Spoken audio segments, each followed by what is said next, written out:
We are live. All right. Well, welcome back, everybody. As bizarre as it is, what is it? Episode 19 of season 4. Glad to be back. Huzzah! Before we get started, I wanted to make sure that everybody caught my comment on the boards about the additional points based off the end of the adventure. I did. And they've been applied. Groovy. And I also want. Okay, it's in the general chat thing. I think Buck is gonna get 7 more based on the fact that last adventure was 7 friggin' sessions. Wow. Yeah. And I wanted to see if anybody had any character point expenditures. I saw that Sai is already talking about, already removing the enemy. Correct. Those poor Corsairs. Really, though? Poor nothing. They were jerks. Very rude. They might have been jerks, yeah. Oh, right. And repair robotics. Yeah, I'm totally okay with that. Also, before I went any further, Ethan, on Jairus, if you look at your disadvantages, I added one based entirely off of something that Carrie had made a comment about in the Traveller universe. He has the 30-point disad secret that he is, quote, an artificial intelligence, because they look down on those in the Traveller verse, and they will, somebody finds out, they're gonna take you apart, find out how you work. Mostly because they exceed Imperial tech. Technically, his intelligence is not artificial. That's why I actually have it in He quotation appears marks. artificial.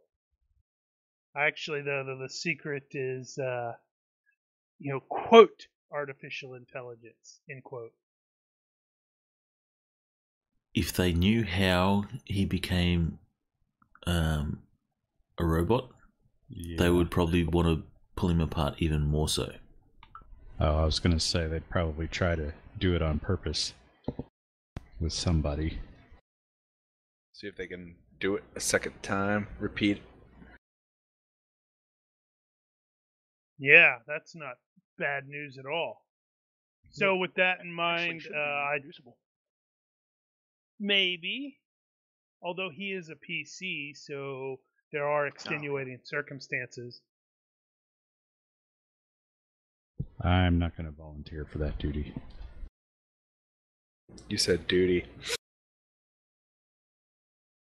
Yeah, well, with that in mind, I sort of figured, this is one of those cases where the characters are more familiar with what the hell's going on than all the players.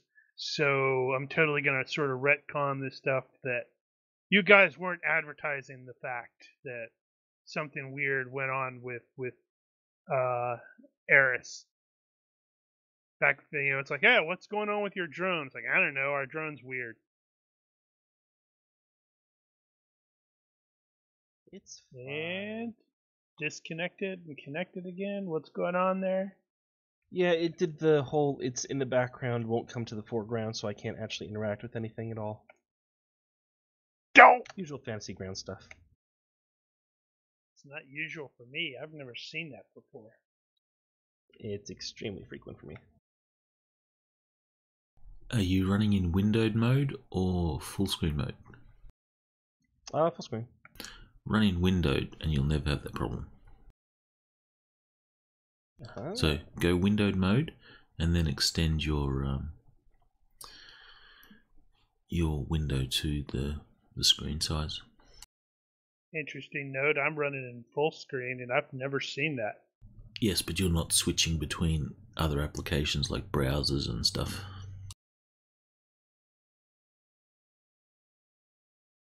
If you've got Fantasy Grounds running and that's the only thing that you're really using, then you don't run into issues. But if you're switching between other applications and stuff constantly, Well, I am kind of switching back and forth. I just have all the other stuff on my other monitor. yeah, I'm not sure. But I've run into the issue, and that's how I've found it. You know, because of that. But if you go windowed mode, you don't have the issue. Weird. Okay. It might be related. It might be related to the other applications that you're using DirectX, because Fantasy Grounds uses DirectX. So if you're using other applications that have DirectX or use DirectX, then it might be causing issues. I don't know. I'm just guessing. If I have anything that I'm using that uses DirectX. Well, you know, Ethan, he could be playing a game in the background. A game while playing a game? He would never do that. Who does that? So why even bring it up? I mean, he's not going to do that. I mean, he wouldn't do that because, you know, that would be terrible. Game while playing a game. Psh.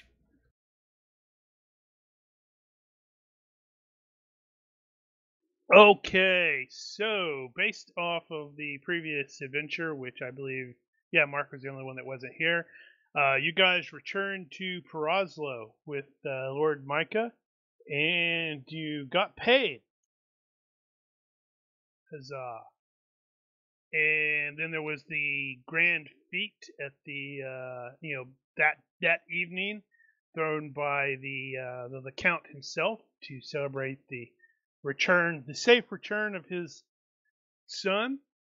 And Lord Micah ended up offering to Hank the use of the misadventure to go to Mora, because that is where the big trial is going to be for Adric Mason, which is it's only 3 active PCs right now who really care about that. Buck, Cy, and Hank. Wouldn't say. Although Cy fortunately, really cares. yeah, but you're supposed to. You're supposed to show up. I've been subpoenaed, so yeah, I'm not going to run afoul of the law if I can. You know, it only draws more attention if I don't show than if I do. So my disdain for legal entanglements kind of has to take a back seat on the I only draw more attention if I don't kind of scenario. And also the other thing that was known was the Archduke had basically commanded all of the nobles who could show up, which is pretty much all of them, in the marches to show up at Mora for the long-delayed holiday list gala.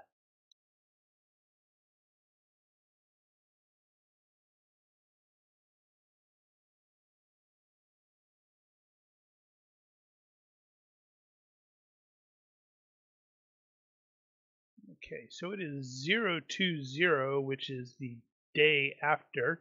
It's about 12 hours after the little party thing. I'm not sure if anybody's planning on doing brain fog. What brain fog? It's late in the day here.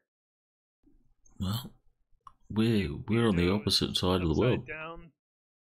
We're on the opposite side and upside down. Coffee hasn't kicked in yet. Yeah, no worries. You'd think with it being upside down, the coffee goes straight to your brain. Yeah, but it's really hard to drink. I wish that was true. I so wish that was true. Well, you could be like me. I don't drink caffeine. You're a crazy person too. It is really kind of sad that I drink coffee like medicine. You know, I'll make my coffee, and it's not too hot to drink, so I can just basically drink it in one go. That's quite sad.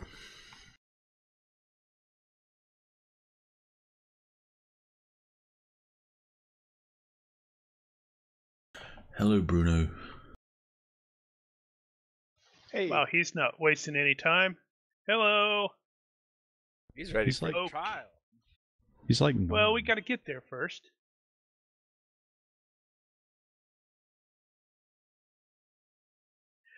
So Lord Micah is going to be aboard the Misadventure because, well, this is technically his ship. He's just got you guys crewing it for the time being. And if you also recall, Sir Corbin, who is insisting on you guys, or at least those of you he's worked with in the past, which is Ella, Hank, Buck, and Eddie and Abe, I think, to not call him sir because, come on, he's also going to be riding along.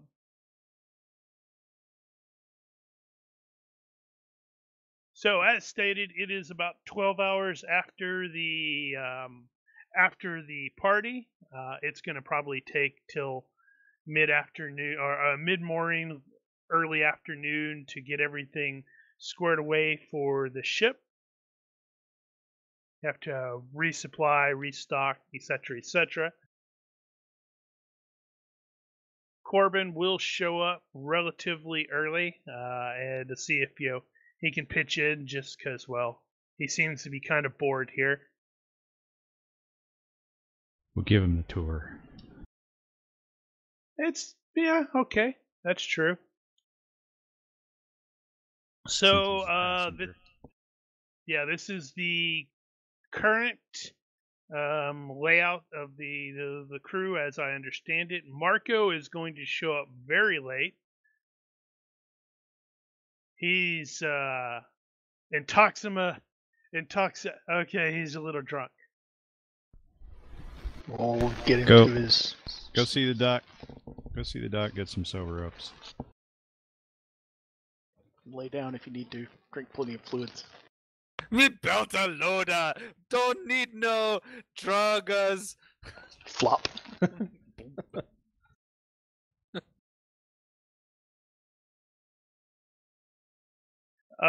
Lee is going to have advised Ella and Hank that she went ahead and submitted her application to the Scouts, but obviously it'll take a little bit of time for that to come back. And hey, for all she knows, they may say no. But in the meantime, she's definitely willing to act as a pilot, start training someone to replace her as appropriate. I believe we were talking about having Armin end up swapping over to the pilot/nav. Oh yeah, I'm going to have to change this because there is nobody on sensors right now. Although there might be a drone. Body. Yeah, there might be robots. Ah, I see what you did there. I'm not sure if I approve, but I saw it anyway.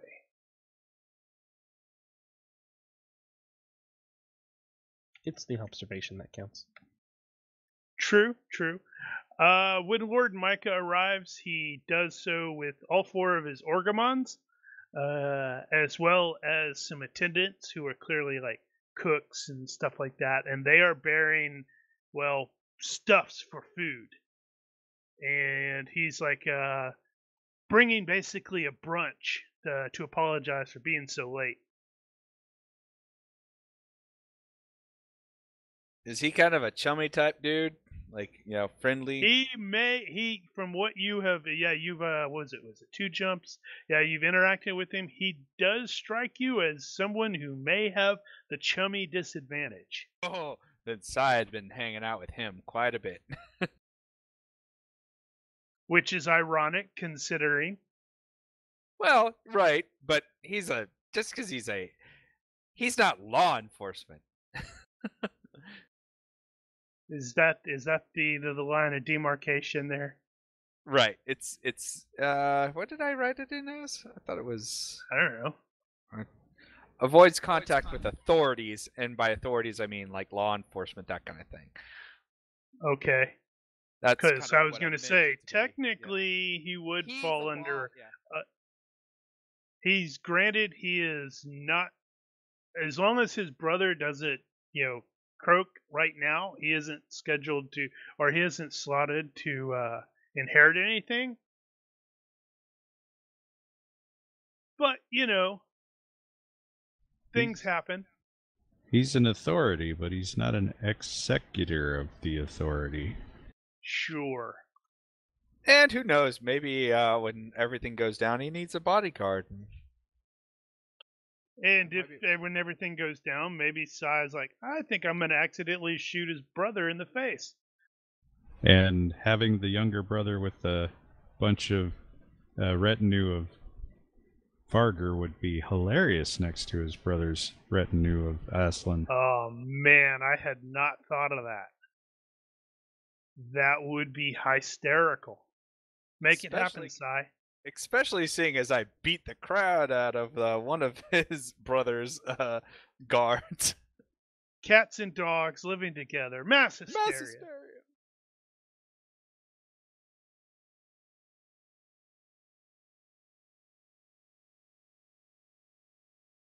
So, we are at Proslo. The destination is all the way down here at Mora. It is with the adventure's capabilities. That is about 4 jumps away, which is about 28 days. Unless you guys have issues with it and want to plan it otherwise, the auto-calculated route is from Proslo to Kachina, from Kachina to Vanagon, from Vanagon to Brody, which is down here, and then from Brody on to Mora. How are you guys? Also, question: how are you guys actually managing to get those line? When you did the routes? Because when I try to draw another line, it gets rid of the first one. You have to use the actual pointers thing. Yeah, use the radial option. I did.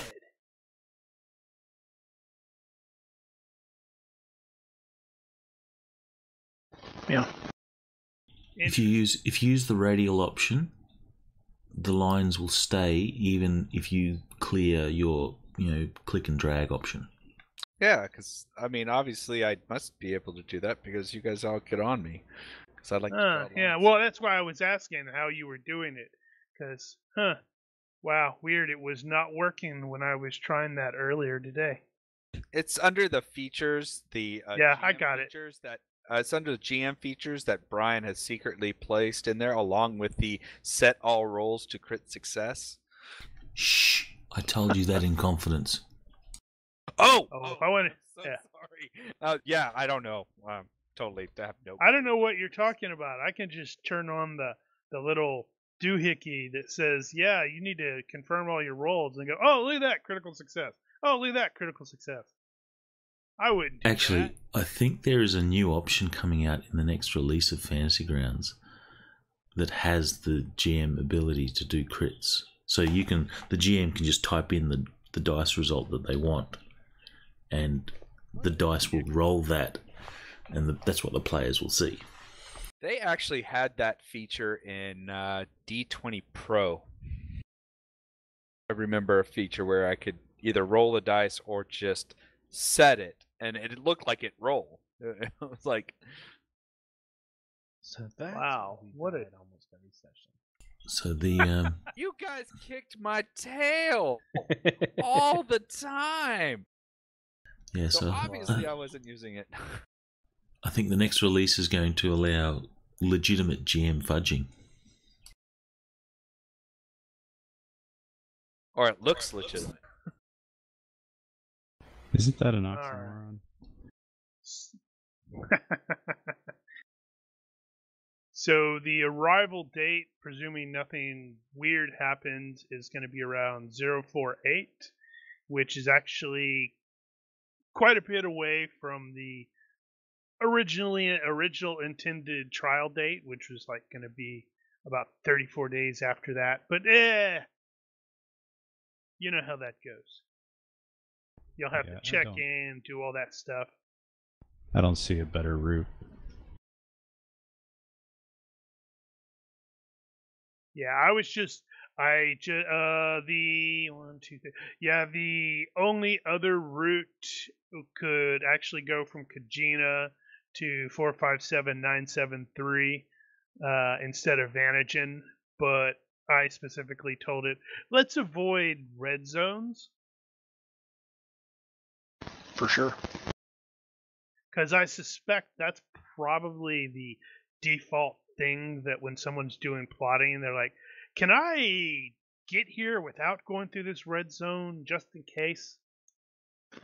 If you were just going to scoop fuel from the gas giant and go, it would probably be safe. It depends on why it's a red zone. Actually, I'm not even sure why that one's a red zone. If it's because of some condition on the main world and you're not going to the main world, then it's not dangerous. Yeah, It is, I guess it's a hell world? Oh, it's got a local developing race, so the scouts have interdicted it. we're all gonna be shuddering a little bit going through Kachina's system. I was thinking that, yeah. Not all of us. It'd be Ella, Hank, Buck, Abe, and yeah, they were the only ones that were there at Kachina the first time. We're all like the hunter guy in Jurassic Park when they get to the Tyrannosaur paddock, and he's like, "Everybody, shut up! They're entering the Tyrannosaur paddock." On the bright side, you'll be able to go to the start point and go, "We're back." They'd probably try to arrest us. Which brings a question: does that actually have fuel stuff? They had fuel. They were just a bit short on jump drive. Ah, Well, there is a it's got gas giant there. 4 gas giants. You can see that it's got a little gas giant icon. There. Ah, okay, so that's what that's for. Gotcha. Ooh, that sucks for Vanagon then. No gas giants. Which means it looks like a garden world, so we probably have to land and scoop. Well, I got Or buy a it. C-class port. They may have a high port.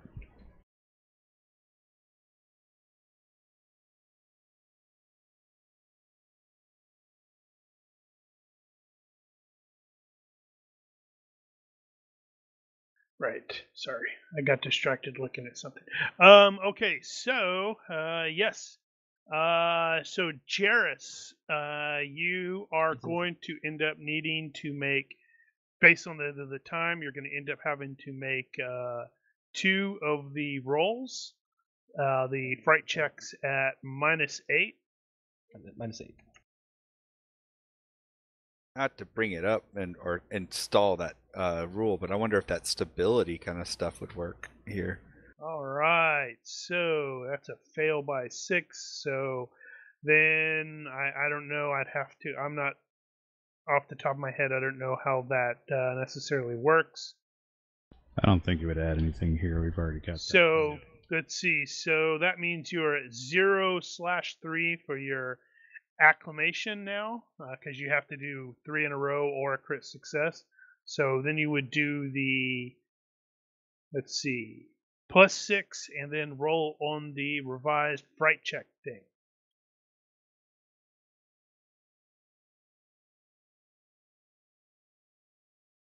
Huzzah! You seem to have gained an additional quirk. Let's see, you got one last time. Which one did you actually pick? Because I don't actually. That one was the one where I always expect doors to open for me still. Okay, so so I that freaking doesn't learned look them. like it's on the sheet. So we'll need to add that. He constantly bangs into doors. Bonk! That's awesome. What's wrong with your robot? Oh! And now you have another one that we will have to. We'll have to figure that one out.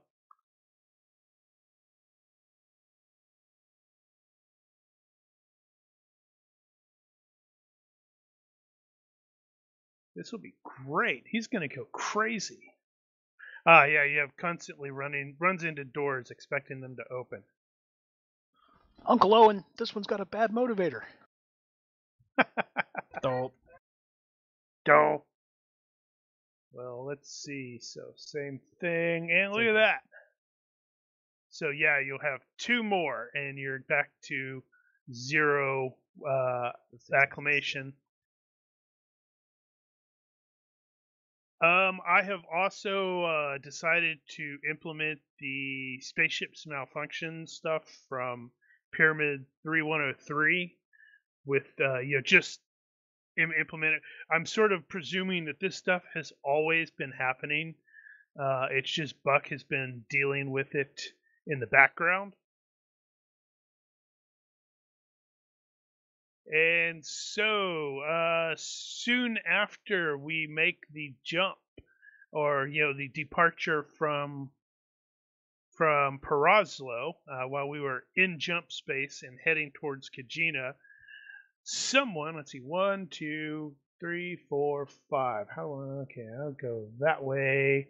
So it looks like Hank sort of starts noticing pretty bad smell coming from the bathroom station of his quarters.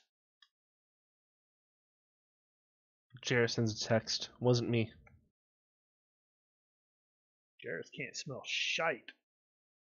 Literally. Oh, yeah, You that's can't true. produce it either. This is also true. So, poking around, whoever it is that is assigned as the mechanic, at that point, will eventually be able to identify the problem. It looks like a piece of shrapnel from that firefight at Quopus has caused something of a minor leak in the wastewater tubes, which has increased in size. The hole, and leaked a bunch of stinky water. Got a But gray it's also water leak. naturally caused a nice little backup. Repairing it is, it's just going to require basically patching the tube and cleaning up the mess. It's not difficult, but it's just in a really awkward position. Vent the ship. It's somewhat time consuming.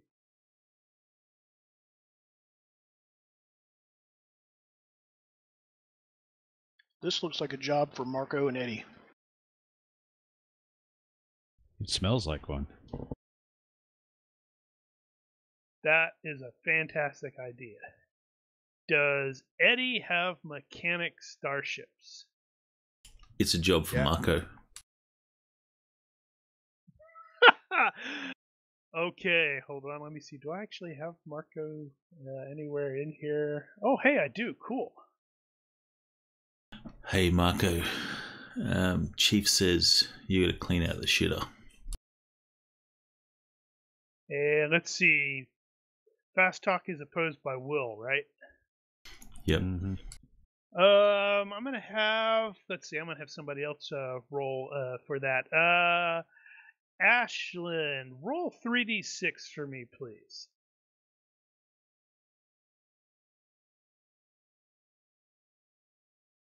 Alas, that margin crit was awesome. He's like, man, I'm always getting the shitty jobs. Yeah, I know, it sucks, eh? And Eddie will sit there with him talking while he does this shitty job. But once the shitty job becomes less shitty, and it's like just sort of the cleanup, then Eddie will assist. What a jerk. At some point, I'll check on their progress, and I'll see that they're both in there, and that stuff is happening, and I'll be none the wiser and keep moving. So yeah, it's going to take a couple hours, but he is able to successfully do that. And it's as stated, that's the principal difficulty. Is it's just a stupid awkward position, which was probably wise for Buck. You go, yeah, I don't want to get in there. That could hurt my back.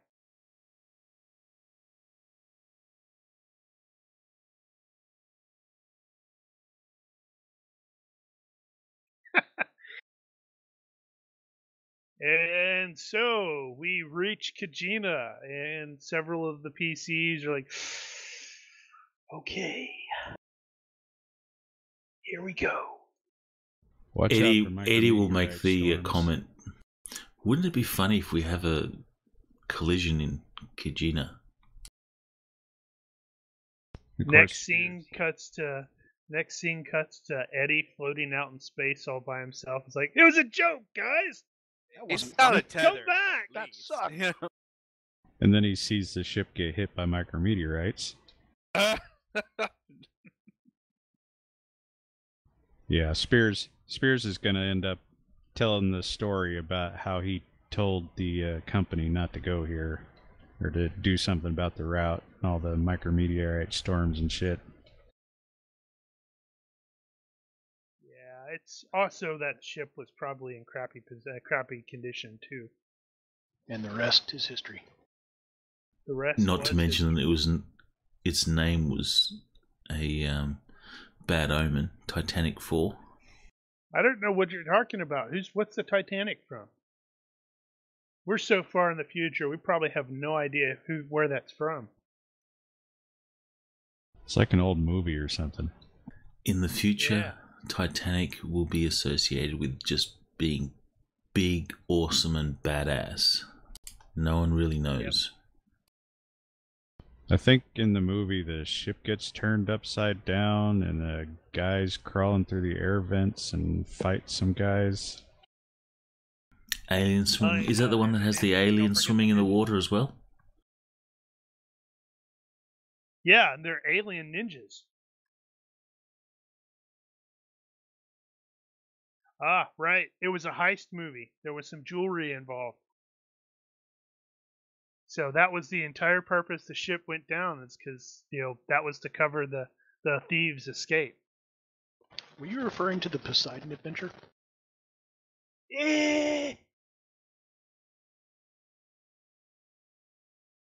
Not you, Hank. In pieces. Yeah, I'm old enough to get the reference. That And don't forget the genetically modified sharks. Space sharks. So funny when that black guy is yelling at people and the shark comes through the window and eats him. I remember that bit. the whole movie was worth that one scene. Bad as it was worth it. Okay, so it's no difficulty to refuel here since we have established they have lovely gas giants. So we maneuver, we are preparing to make the jump, and as the ship is ramping up to make the jump, there is a sudden surge of some sort, which causes, Buck to go, wait, what's going on? All of the no jump actually transpires, but all of the fuel is consumed. So there was another nice little malfunction Man. there. Like, wait. Son of a... Do you guys just well- have something going on with this place? Because, I mean, really? This I'm is never true. coming to It's this all place it's with you all guys again. it's all Kachina's fault. In the future, it's going to be like, all right, our route needs to take us to Kachina, and all the PCs are going, nope. We're going to go to that red zone instead. What if we can break down like an ice rock and load that into the fuel converter or refinery? Got to nuke the system from orbit. It's the only way to be I sure. don't think the fuel scoop works on solids. I guess it would if they were fine enough. Not a rock, but ice dust. Yeah, maybe like a comet's tail or something. Ooh, that'd be kind of cool, actually. Slide in behind a comet, and you're like, what are you doing? Refueling. Conk, conk, conk, conk, conk, conk, conk, conk, conk, conk. There should be a pilot role. Pilot and a navigation space role to get into a nice orbit without complication. All right, so Buck, I am going to need a mechanic jump drive from you as you spend some time tracking down why the ship's jump drive ate all of the fuel, but you didn't actually go anywhere. All right. And since we have it to spare, I'm going to take extra time because we're going to have to go all the way back to the gas giant, refuel again, and come all the way back out. This is true. So Are we during that sure we time, I'll didn't have go to- any when? Yes. Stop with that kind of thinking. I'm sorry. I didn't hear him. What did he say? I made a joke about making sure we didn't go any when instead of anywhere. Oh.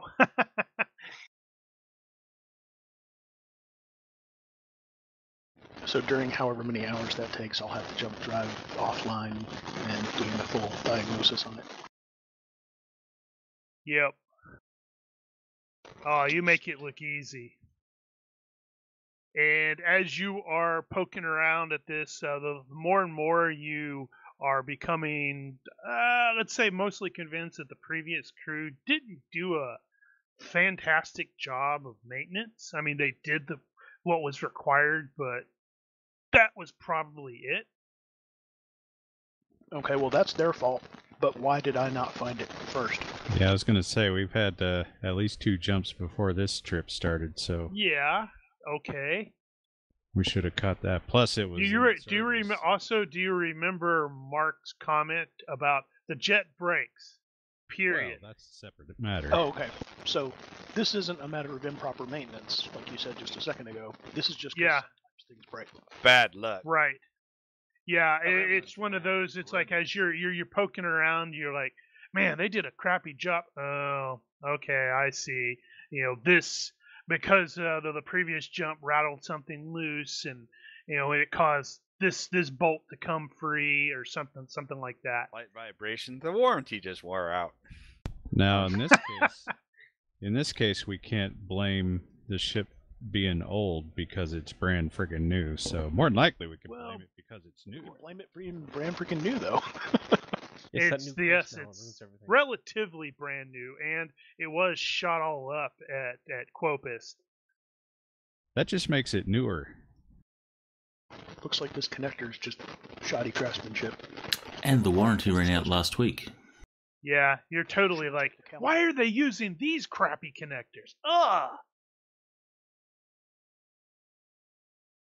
So I'll go through the spares and find that the spares are actually the correct ones, and wonder who got bribed to use the crappy ones while I'm replacing it.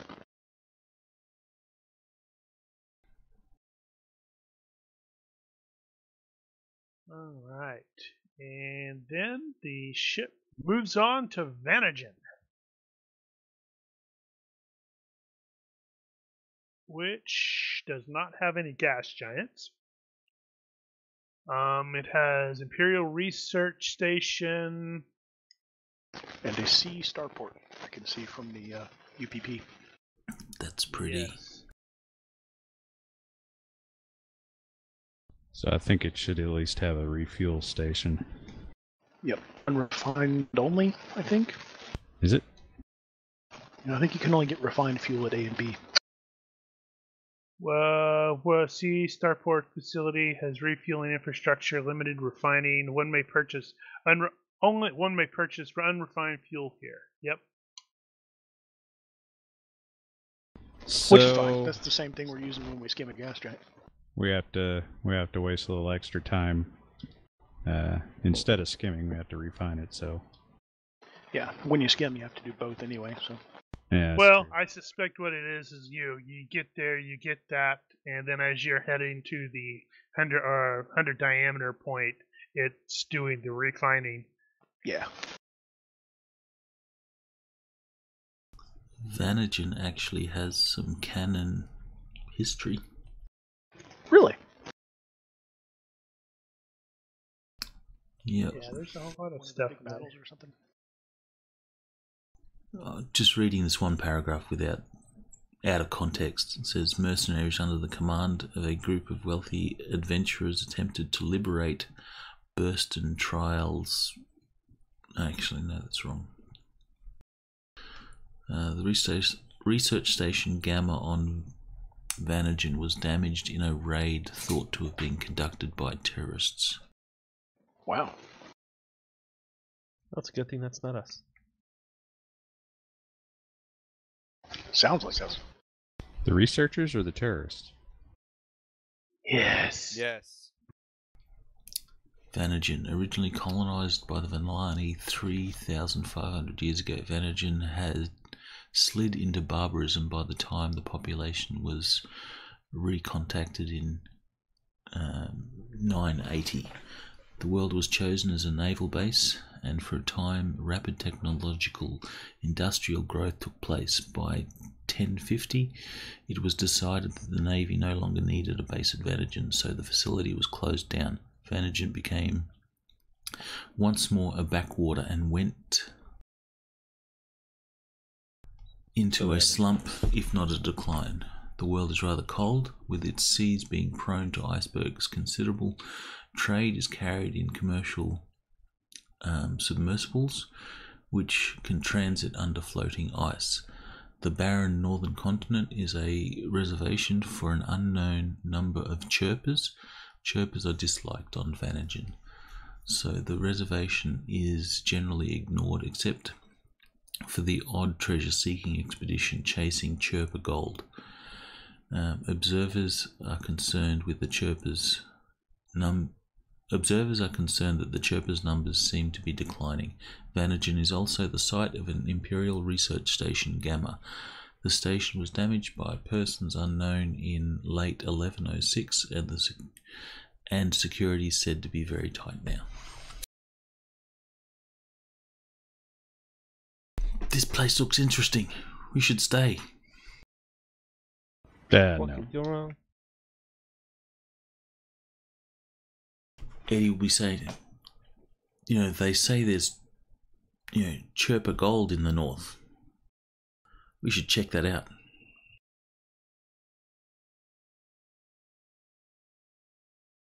Yeah, you find the chirper gold out in the snow, every little patches here and there. Let me do a search for chirper gold, see what exactly that means.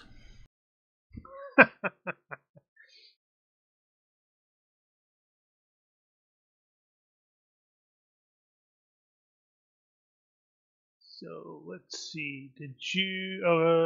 Let's see. I don't know how much. How much is that going to end up? Because we'll have to end up paying for the fuel. That can actually be resolved. No worries.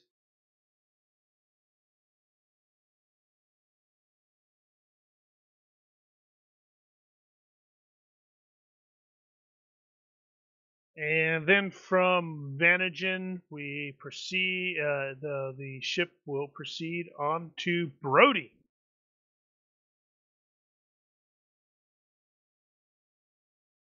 which evidently does have a gas giant.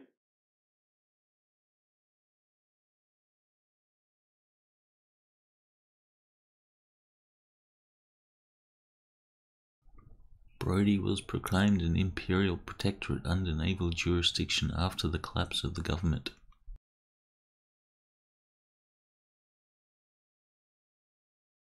All these fun places. Yeah, well.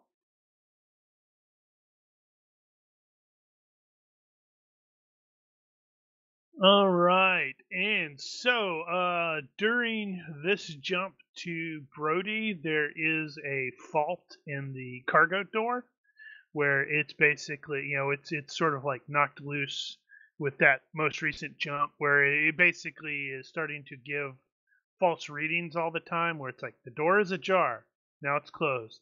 Nope, it's open again. Still open, closed now, and so on and so forth.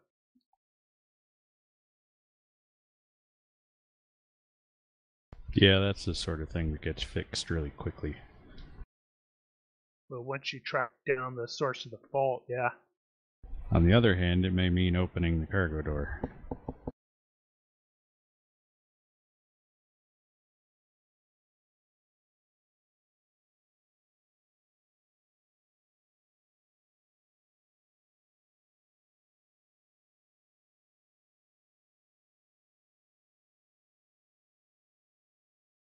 Yeah, I believe that's gonna, let's see, that is probably just gonna be straight up mechanic starships.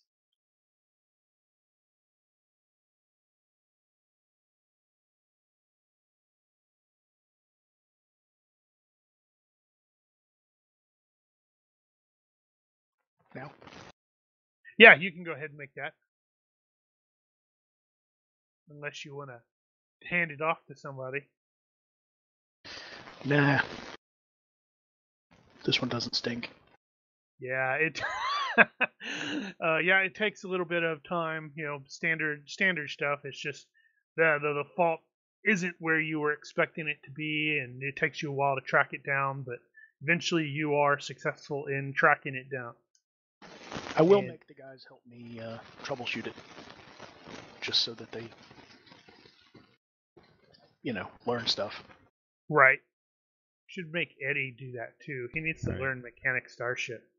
Eddie, we need you to go outside and bang on it when I say with this wrench. Bring me a bottle of blinker fluid. Eddie will be looking at Hank suspiciously. I'm going to go outside and you guys are going to leave, right? Don't worry, I'll sit right here at your tether. Would we do that? Don't answer that. We're not going to do that this time.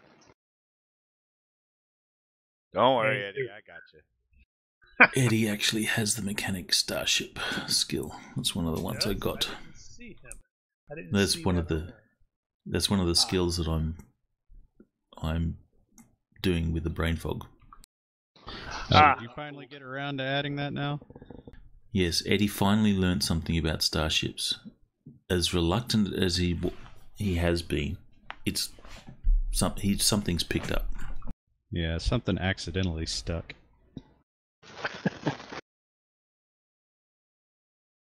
Yes. So, Eddie, that's a good idea.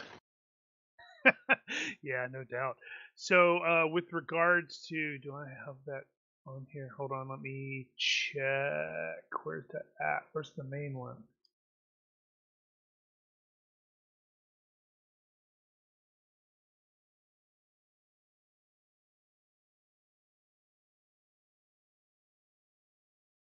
I'm just going to roll on my electronics op because I haven't actually put in the line yet. But it's the same level of skill. So fail by 4.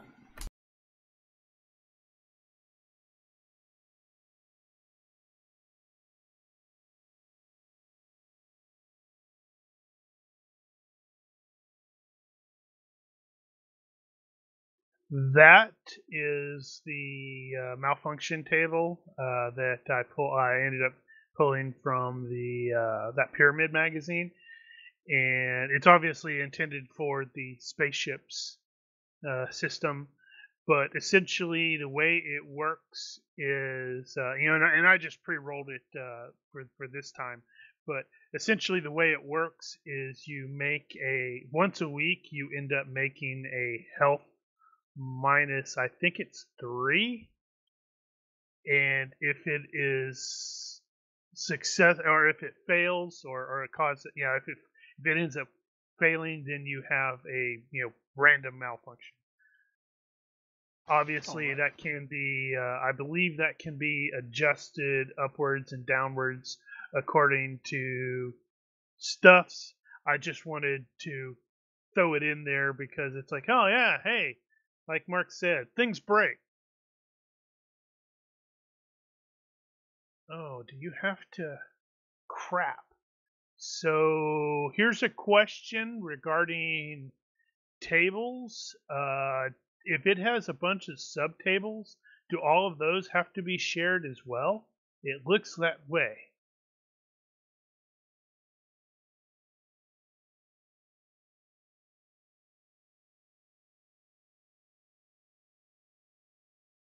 Yeah, because that should have rolled on a whole bunch of stuff like that, like mine did.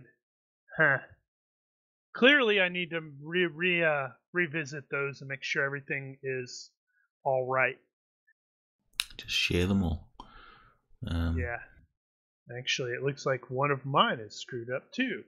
So I have to I need to make a note to actually re-review that stupid thing because it looks like I screwed something up somewhere.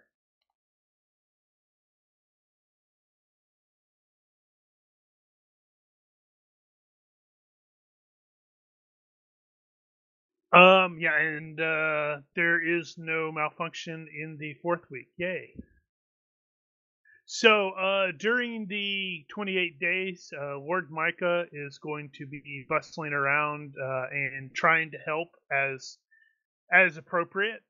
He's pretty much incompetent with spacer stuff, but seems eager to learn.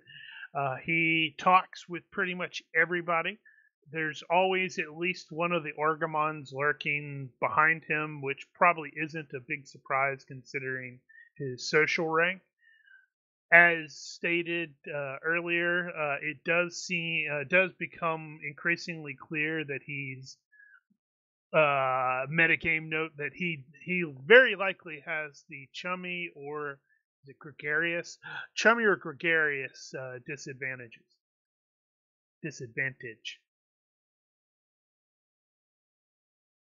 When But- not doing anything, Eddie will be chatting with him because Eddie likes to talk to people. Cool. He seems like a decent enough sort of fellow. He wrote the Game of Thrones. Maybe. I reckon it'd be so cool if he did. Well, this is the future, so he wrote the game of Space Thrones. Yeah. So it also becomes fairly clear to the smarter PCs, I'm thinking like 13 and greater, which I believe is nearly everybody. Oh, wow, not Armin. Huh, that's interesting. Oh, she Is dragging Armin us the- down now. Wow, yeah. She's still above average intelligence with a 12, but whew. But in her defense, she's also apparently kind of going out of her way to avoid the dude. That's not suspicious at all. Wonder what she's hiding. Who has Curious? That's right. Who has Curious? I think we have multiple people who have Curious. I have it, 12 or less. Jairus has it. Eddie would I be think dangerous if he had it. I think Sai has it as well. Oh yeah. What's she hiding? I'm totally gonna be like, Poke, poke, poke, poke, yeah. poke, poke. Hey, so what's happening? What's up? And then Abe is like, "All right, Sai, why are you? Oh, what happened to your face, man?" Oh, Abe has Curious more? too. Did somebody put that's a boot print on your face?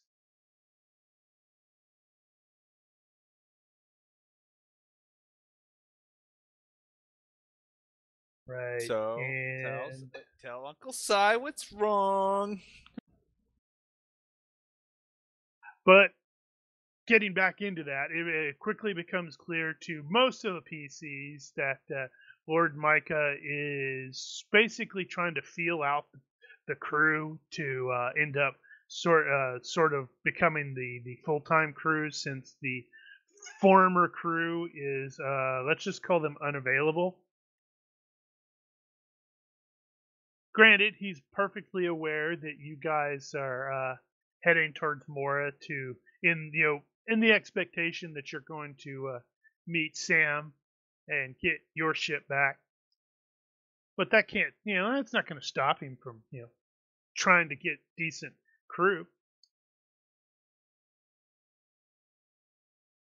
Also, during that time, Spears is going to basically do a lot of the same, where he's like, he's going to chat with Ella, chat with Hank, chat with the people that he does know. I think Buck, Eddie, and Abe are the only other ones that he has served with in the past. All the never fail vets. All of the never fail vets. At which point, he is, while discussing with Ella, he probably will end up finding out about her plans about bugging out. Not bugging out, but moving on or going back into the Navy, which brings to mind that I haven't, has she have, let me start again and in English. Regarding that, I know that Hank is aware, but do you think she has passed that on to anyone other than Hank? Because I figure they're probably still discussing the steps about what to do. I think she would probably hold on to that until she knew for sure.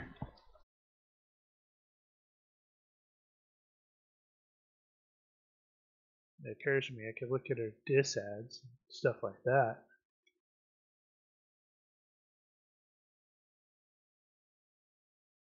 Right, so she does have sense of duty to the crew.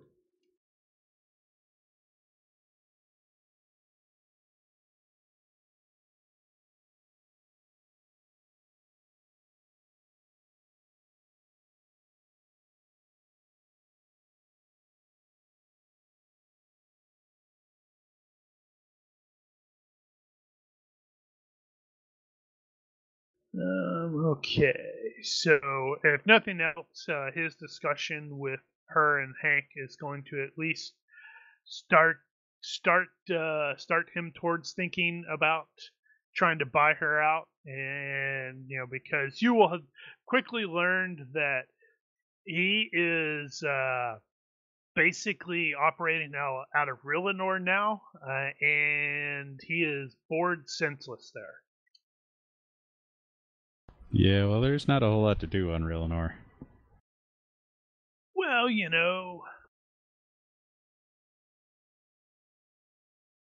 that really the case? It's a bubble city.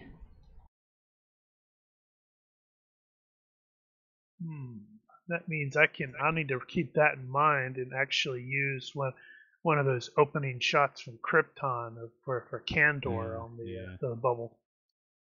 No, we had that when I ran, and you guys stopped off at Rillenor because they have a population of dandies there, and Abe was checking them out.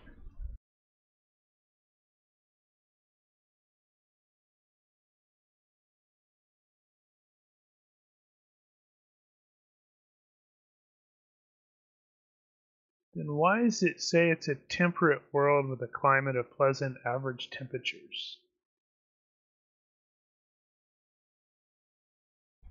Opinions vary, I suppose.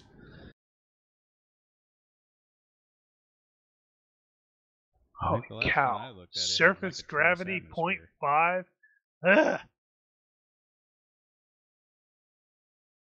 Very thin oxygen nitrogen. Well, I suppose there's that anyway.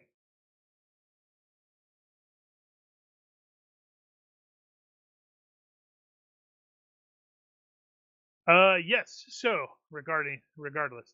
So we were also looking at during this time sort of discussing and trying to figure out the whole revised chassis and stuff like that for Jairus. Right. So, where is that at? So, Ethan, I have just released a character under the character selection that I was calling News Gem, where I basically, that was the one that I put up there, where it's it's basically like the news drone. Yep. And what I essentially did is I just used the physical stats and such like that of the drone, and then I put most of your mental stats on there. I suspect he's probably not. It's probably not. He's actually a little smaller than the normal gem, because it's like SM -3 instead of -2. but I suspect he probably isn't physically in there because I don't know if you can actually fit. But that probably is something where it's like, he can remote drive that. Yeah, sounds good. Whoops, and I just noticed he doesn't have the move on there. Whoops. That's interesting. Crap.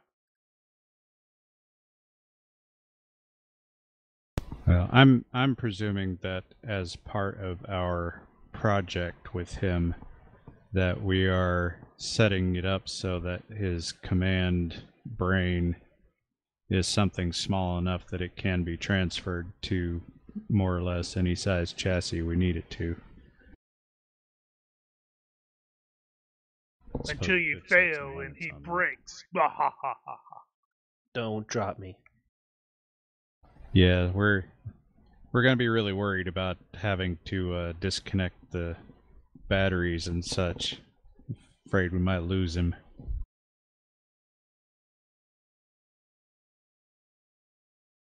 I think the plan is that we want to engineer a way for him to dock with the chassis without outside help. Yeah, I looked through the invention stuff in basic, and that seems too extreme. And I looked through the after the end stuff, and even then it seemed a little bit tougher than I would have expected for, in this case, if you're just retrofitting existing stuffs. So that's still something in the process of doing some thinking.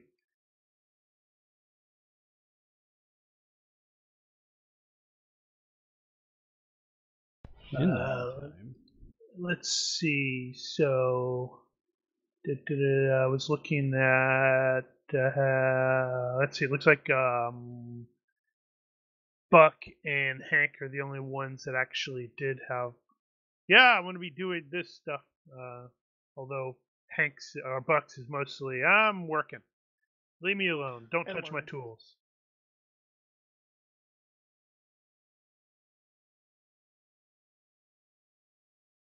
Working and learning. Okay, so I think that probably covers most of the stuff that Hank has as well. What is Cy doing during this trip, apart from chatting probably with Eddie and Lord Micah and stuff like that? Working on like a lot of my skills. Probably doing security checks, running the crew through, drills, that kind of thing. Boarding drill now. Set the alarm. Oh Lord, not another drill. Jim revs up the minigun, starts blasting down the hallway.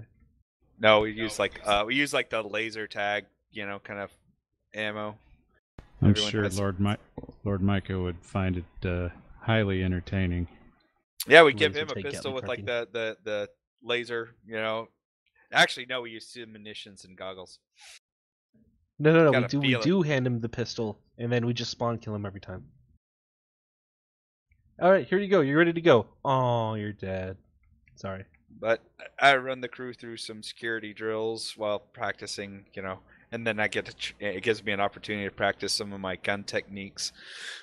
But then, we all get our butts kicked when Armin gets to play the Op 4 and, beats the tar out of us when we all go like 0G and she starts going all hand to hand. Some of it literally. I know some of us, or I seem to recall some of us, did not have free fall and or vac suit. Wow, really? Everybody needs free fall and vac suit. I thought somebody except was missing maybe free fall at least. That was Eris, but now that I'm Jairus, I don't think it's that big. He doesn't Did really Armin need have either it? one of those. Yeah. Yeah, Armin, I think you're either the pilot or you're being trained to be the pilot at the moment. Yeah, if that's a job you want. She's training for pilot because we know we're losing Lee.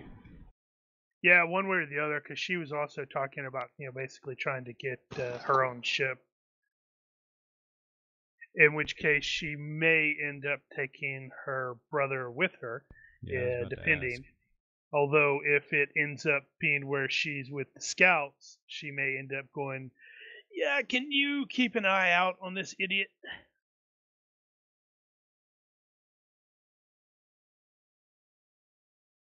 So what is Eddie doing in the 28 days, apart from at least one day helping Marco repair a stinky pipe? Well, And Eddie will be chatting doing his usual crew activities. He'll be helping out in engineering. Most of the time he's just talking to Buck, while Buck does engineering. And he'll hand Buck a spanner or whatever every now and then. But yeah, he'll be chilling and just relaxing. Chatting to Okay. people, being friendly. Gambling. And Armin is alternately learning how to. Well, actually, she already knows how to pilot. She's just getting better at it. One Yeah. question. Does She's she not have? going to be learning how to fly the ship. She's going to be learning how to perform that station, which is a little more than just flying.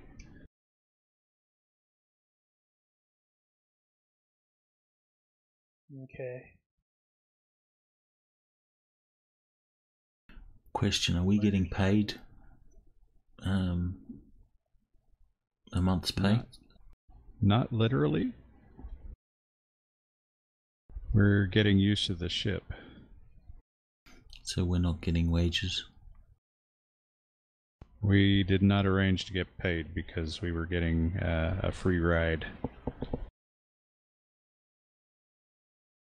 Because we already had to get there. Of course, the fact that you're here, I mean, you didn't have to come. Yeah, you're not even officially part of the crew. In that Keep case, refusing Eddie. to sign up. In that case, Eddie's going to be down to, well, let's say 290 credits.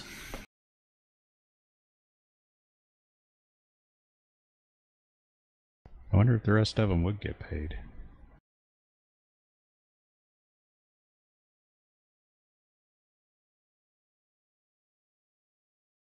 Huh. Maybe.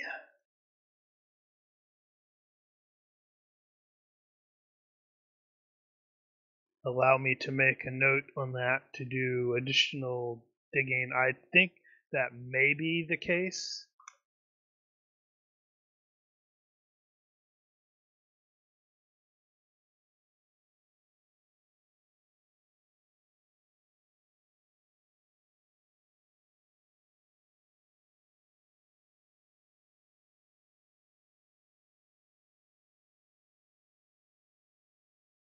Yeah, because I'm thinking right now that could potentially be. I could see Lord Micah actually basically paying, getting covering everybody for like a month. So we are going to actually. Does it be a month? Yeah, 28 days. Yeah. Yeah, Since I would he think did he'd need to probably get just there as extend well. the contract we already had. Right. And if he is attempting to make the effort to woo some of you to his employ, it would make perfect sense for him to actually pay you. Also true. And I just noticed holiday would have happened during Yep. our journey. It actually happened while I don't remember where. It was a while back. I think it Were we on actually Corpus? happened when you guys were on Quopus. Oh, okay. Because the intent, Yeah. the intent, one of the primary reasons that Micah is going tomorrow with everybody else. It's the holiday list gala, which was delayed because the holiday list this year was delayed. Fair enough. Eddie was going to organise a party on board, but doesn't matter. Well, he can have done that. All right. Well, if we didn't celebrate it on Quopus, then Eddie You guys will were a little organise. busy dodging volcanoes. Eddie will secretly organise a holiday party on board. So whoever's chefing, he'll negotiate with them to get the chef to do something special and surprise. Well, officially there isn't a chef on the boat right now, Yeah, unless we don't that's have a steward Armin. anymore.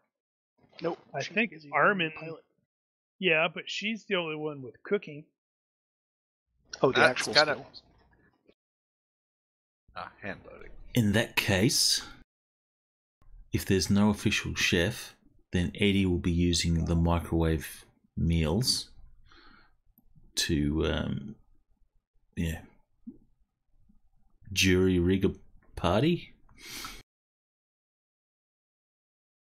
Well, he's going to be aware that Armin can cook fairly well. She's got he got a 12 in it, so she's pretty decent. You might be able to sweet talk her into helping.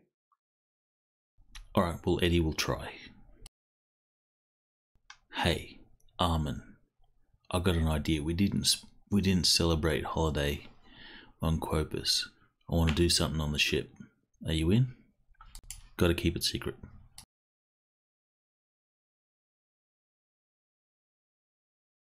She kicks you in the face.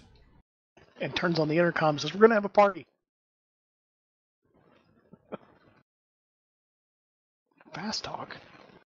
You're not lying, are you? Oh? He Why might fast be. talk? It's Eddie. Because it's Eddie.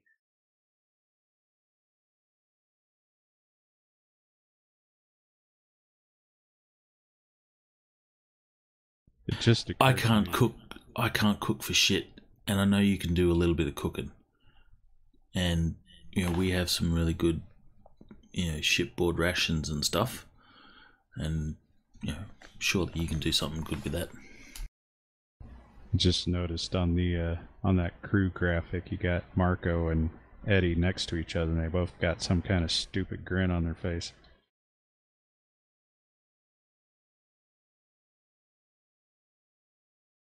That's true. We need to replace Kendall with somebody else who has a stupid grin.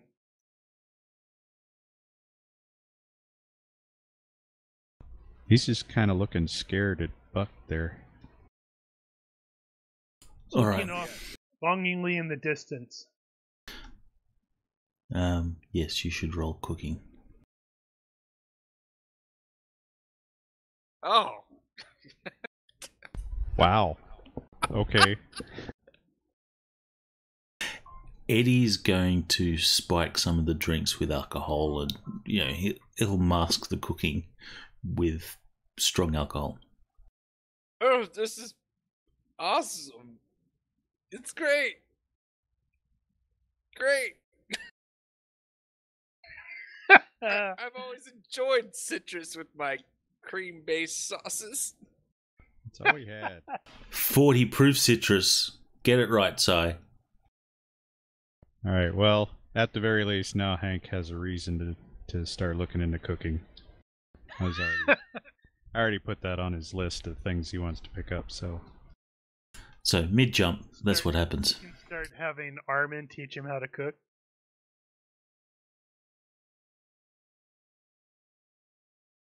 I think I I mean, got you a figure tutorial she here probably somewhere. does have some kind of like cookbooks or something that gives some kind of cooking skill bonus.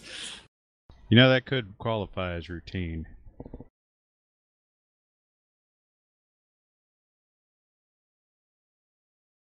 No, it's more interesting if it's like She bad. tried something special, and it was special, just not special in the good way.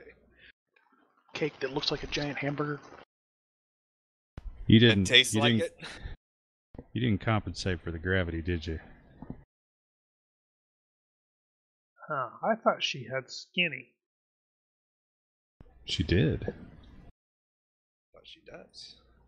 I don't see it on the disadvantages. Because I was going to make a comment about, you go, oh, wow, how do you eat this stuff? And then you look at it and go, oh, right, got it. Shit, don't. Eh. Alright, so despite the bad cooking, Eddie will say, look, doesn't matter. They're not going to notice after a while. They've been eating rations, space rations, for the last week. Good point. They're not going to notice. And here, look, spike it and, pour some whiskey in or whatever. You can totally do this is a specific kind of special food. And it's like everybody's like, oh, it's very interesting. Yeah, I know. No, her mistake in cooking was listening to Eddie. And then Eddie will just sort of, over the intercom, will all personnel gather in the mess, please? There's something urgent. And then, surprise! Holiday! Hey, this is great. I know, isn't it? You should try the food. Thanks, you guys.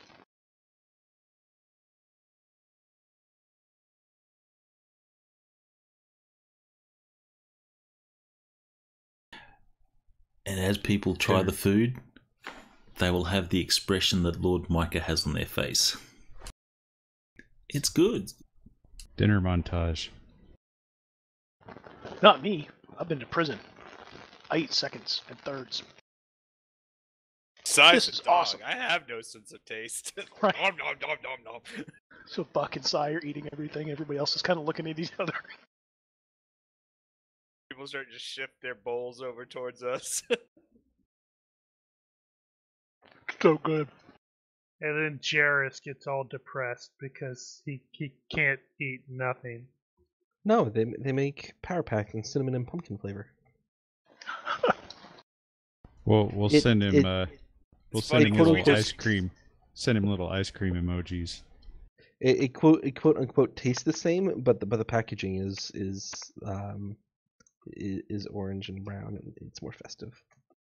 What he doesn't Delicious. realize is it's just the Power Pack has the words on with Sharpie written cinnamon and pumpkin. It's all a mental thing. Oh no, Hank has an idea now. Oh, God. Uh-oh. Smell-o-vision. Everybody's like, no ideas from Hank. Ah! Chem sensor? No, actually, I was thinking augmented reality. Oh. He could actually be sitting here with us and not actually be sitting here with us. That would be cool. Thanks for Kinda the dinner, hollow guys, projector. but it goes right through me. Oh, good idea. Yeah, you could set him up a projector in the galley. Yeah, we could actually do a literal. Well, I don't know. I keep wondering about holography in Traveller. Point of order with that, though. If you are trying to still keep his secret from certain people, like, right now, Lord Micah's not your boss, and he isn't read in on the secret. For that matter, Corbin isn't either. Heck, I'm not sure about the rest of the crew. I somebody's suspect thinking they about are. Well, I figure, we've got most of the PCs are IQ 13 or 14, so it's like, come on. He's like a crew member to us. Yeah. We're just really, really familiar with our droid. That doesn't cause people to go, you guys are weird. Which is Yeah. kind of amusing, really, when you think about it, because honestly, he hadn't been here that long, and we really didn't know him all that well. The standard excuse can always be, we've been with him so long, we've kind of anthropomorphized him. Better anthropomorphize me. Zip Right. Jairus. Alright, so party will be had by all. And Yay. yes, indeed.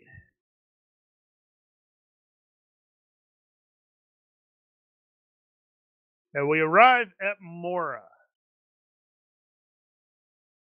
Regarding your question, Daniel, about holography, I just generally presume they're all over the place. Holograms are cool. And they're spacey. So, upon reversion to real space, you will very quickly realize that Mora is busy, which sort of befits the sector capital, I suppose. But there are all sorts of ships all over the place. You are very quickly ordered to, into slow-moving approach vectors. It takes probably 4 hours before you're even, given clearance to continue to approach to a certain point. At which point they pass on that a custom tug is on approach for custom scans. Yay.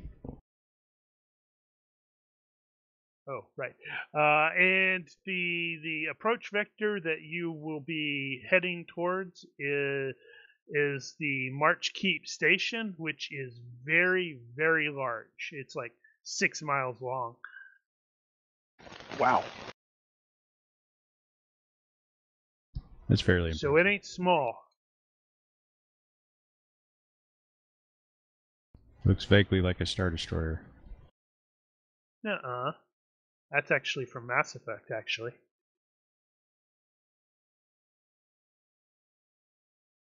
think that's Grissom Academy, I believe.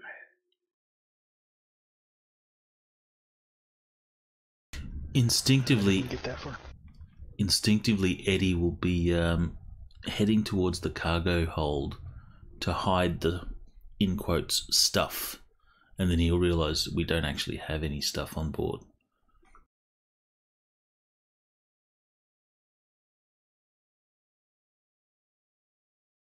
Oh, crap, customs. Hide the... Oh, we're clean. And he'll make that comment to Buck.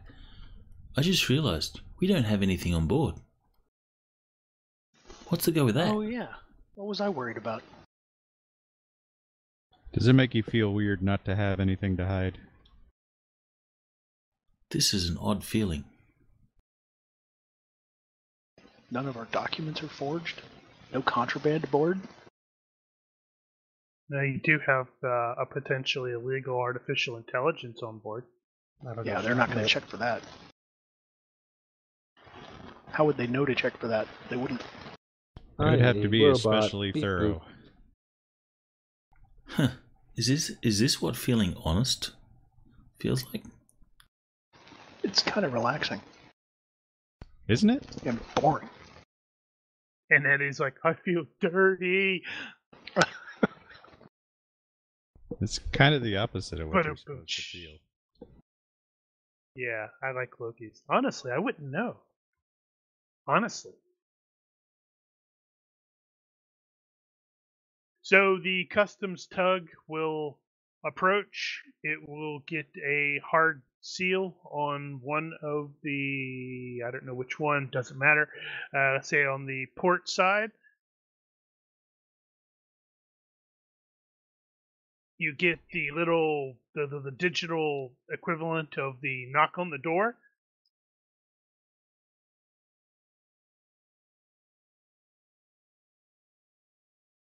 And a quartet of armed personnel will board. They are all wearing space armor, which really isn't a surprise. And I wasn't sure about the weapons. What would be the most effective on, or most likely to be carried by these sort of personnel on customs checks? Since it's high tech. Maximum Imperial tech, actually. It'd probably be laser. I think Gossam are common. They have really cool weapons. The leader will immediately, as he approaches, the visor will, sort of slide up so you can see at least the eyes, and he will require everyone to gather in a single location, so identification can be scanned or checked while another pair of these guys will conduct a sweep through the ship with scanning gear, including little scanning drones and stuff like that. Since this isn't our first rodeo, we've already arranged for everybody to be in the same place. Yeah, I'm not sure if... Let's see, because I was thinking it would probably be there in the galley area, because you can probably fit everybody there with no problem. Well, you could do it right there in the between the airlocks as well. Oh, just line up in the hall. Yeah, basically. That area is mostly open.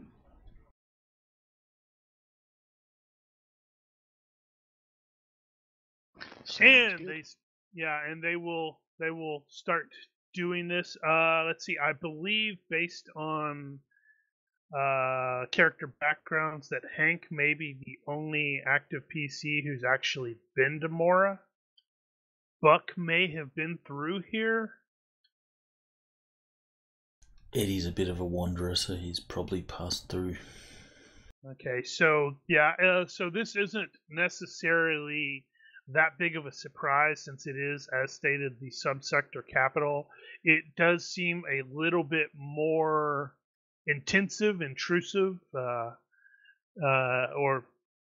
then if there's this big gathering of the entire sector's nobles, that's also probably not a big surprise. Mm-hmm. Oh, yeah, that makes sense. And so these fellows will, two of them, as stated, they'll break off, and they've got little drones that they start sending around that are just standard little scanning drones. The other two, basically one of the other two will actually be doing the scanning, while the other is standing there keeping watch with his weapon nominally at the ready.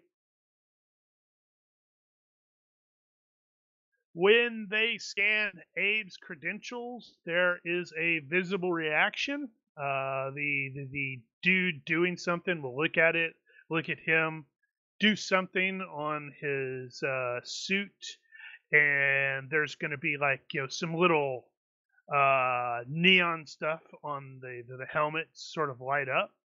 It's not significant, but it is noticeable. You're like, oh, that's kind of weird.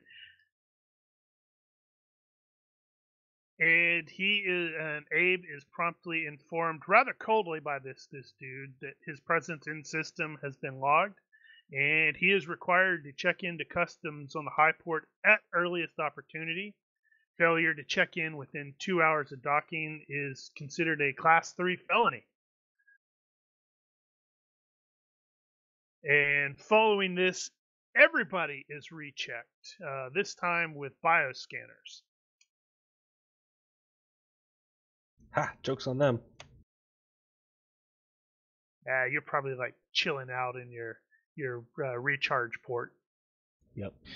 What did we do with his body? Space. That's a really good question. What did you do with his body? Space. Launched it into the sun. I'm not sure we'd actually dispose of it. Yeah, I mean, it's not Canaan, but that's what I've always done, is salute, out the airlock you go. Yeah, but the thing is, he's still alive. No, he's not. He's dead. His body's not. He might want it back. I wonder if we wouldn't actually have a low berth for it. But it's dead, it'll start stinking after a while. No, Not a it low won't, he's in birth. space. I imagine the only way we would keep it is if Abe thought it was a good idea. Well, Abe he wasn't with here you at the guys. time. Yeah, but he is now. Or- Even if we had him in the low berth, Abe might have said, "Get this out of here." Or Jairus wants it.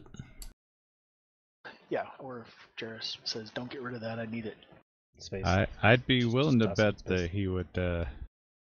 We'd want to keep it around just in case.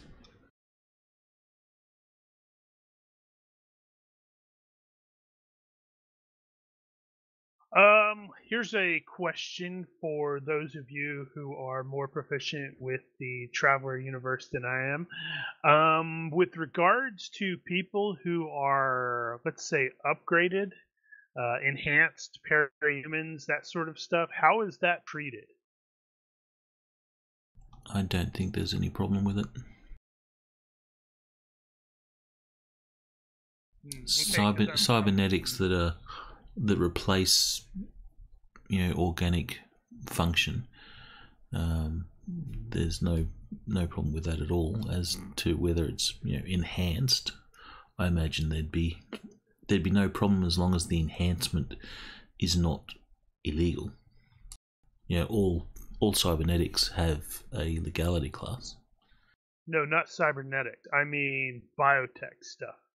Well, even then, Because they Armin have. is rather significantly upgraded. She's got boosted lungs, hyper lungs, regen, stuff like that. In biotech, is there not a legality class on the stuff?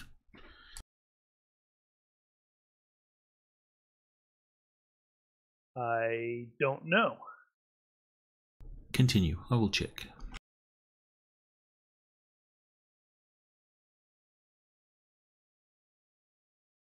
Yeah, I guess there is. So she has Omega. Is that right? Yeah, Omega upgrade, which is LC3. That's not so bad.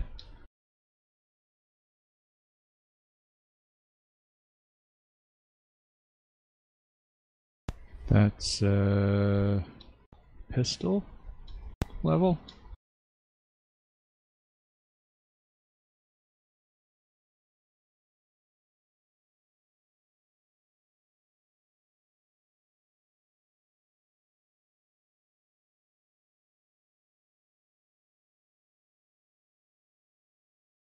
Okay. So yeah, that's something to. So they will definitely take note of the fact that she is clearly upgraded, but if it's just like LC3, it's not. And the other stuff may not necessarily show up. That's something I'm going to have to dig into as well.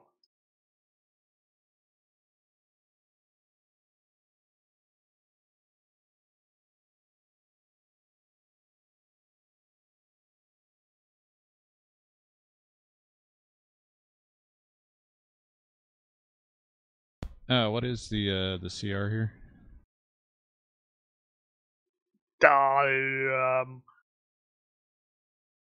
I do know it is listed as in Traveller. It is Law 7, Moderate Law, no firearms are allowed.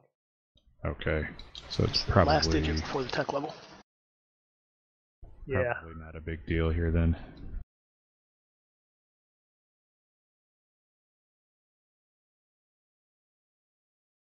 Well, I'm not sure if that's actually the case because I'm looking at. I was occurring. It occurred to me based off of some of the stuff that she actually has, or it's like the filter lungs, the boosted heart, the that sort of stuff where it's like, oh, this is clearly this is above and beyond the Omega class or the Omega upgrade.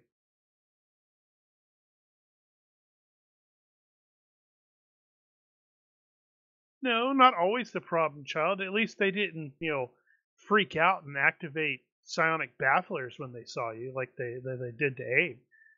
Didn't she take that as a disad, problem child?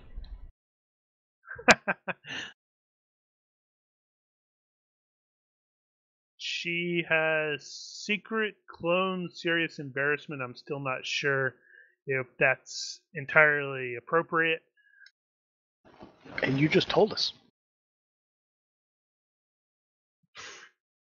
Yeah, so the players may know, but the characters may not. True. Which is an interesting thought. Okay, hold on. Oh, wow. Failure by saying. Okay, so they clearly don't take note, or whatever the biomarkers are that indicate, oh, this person's a clone. They clearly didn't pick up on that. Because otherwise, hey, you're a clone. She thinks she's a clone now. The behind the claw lists Mora as CR4.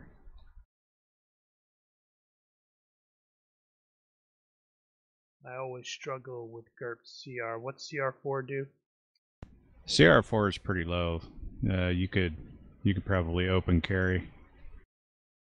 That would normally Wait, be the no, case, that's but higher. it's specific. No, it's the other way. So CR4 means you can carry stunners. Unless it specifically says no firearms. Just in general now, when they say no firearms, that's a separate matter. But general CR is 4, so it's, Alright, it's so a what's little the- tighter than America. What's the LC of the item? Or the lowest LC? Of what are you talking about? Of her mods. Oh, I don't know. I'd have to look. Let's see. Boosted Heart is LC4. Hyperlungs LC4. Seems like most of them are probably not going to be a problem.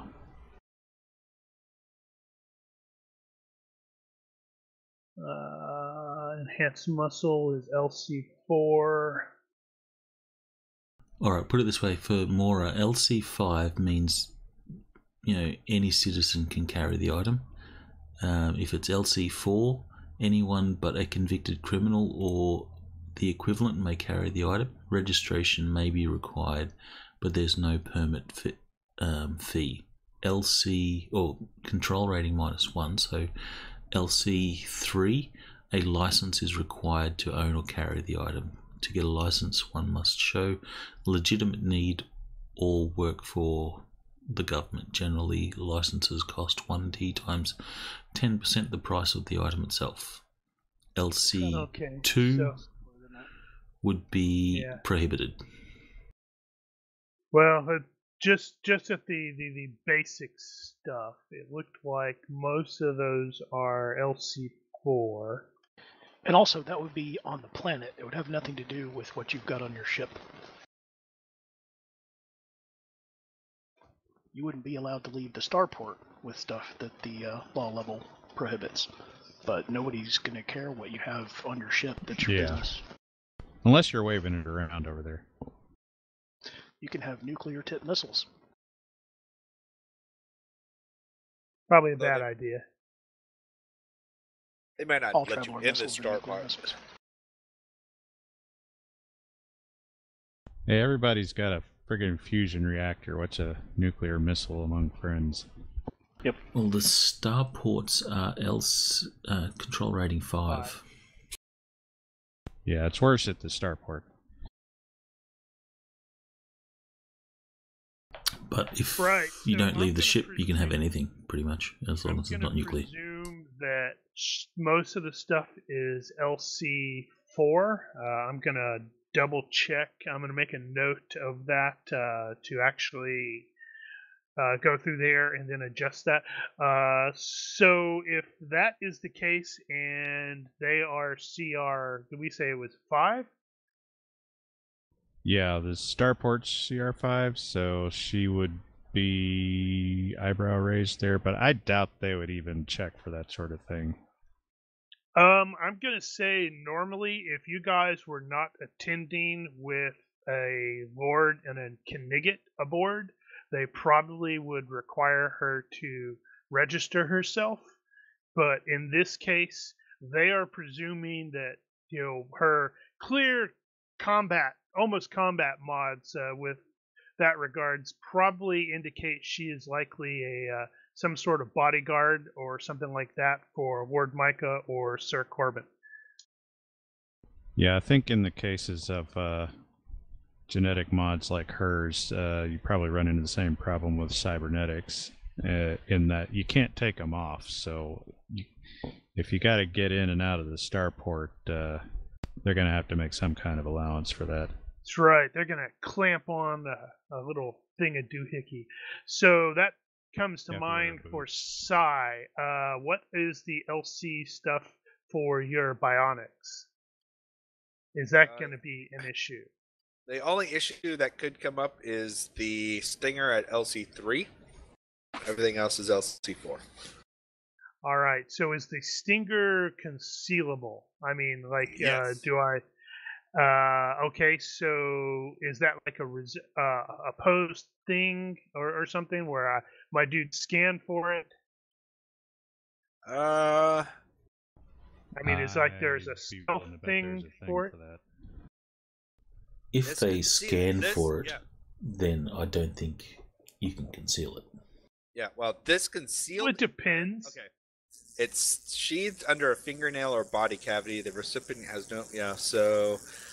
I mean, we're talking small. Really, really, really small. And the fact that it's built into a... replaced into the bionic arm itself and hand... I mean, it's almost going to look like the... I mean, it gives a -8 to even notice the mount. Yeah, before it could be used. It could be disguised. It's a -8 to notice it. Is what it says. So it says by touch. That's by touch. So dedicated scanning equipment is, I think, +4 bonus to perception for searching for stuff like that. So if it's a -8, then I guess the perception -4 for them to notice it. That's probably legit.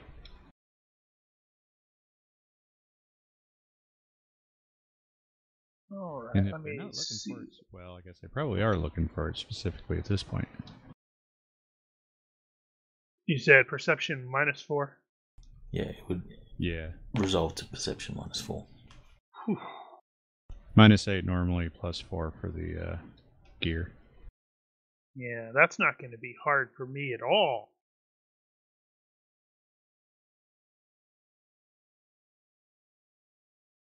Okay, so right, so this dude will run the scanner up and through there, the bioscanner. He when he gets to Psy, it'll obviously ping that, hey, he's got some cybernetics, and the fact that Psy is Psy's, correct me if I'm wrong, but Psy's ID is actively going to say, oh, hey, yeah, I'm part of the scouts sort of thing, right? Yep, I do have rank. Right, so he will, glance at that and refer to you when he is addressing you as agent. But clearly, anything that came to mind is like, all right, good to go, moving on. And I do not believe there is anybody else who has stuff that sends up red flags or anything. But we don't have hanging out of your pocket. Yeah. Better tuck that in.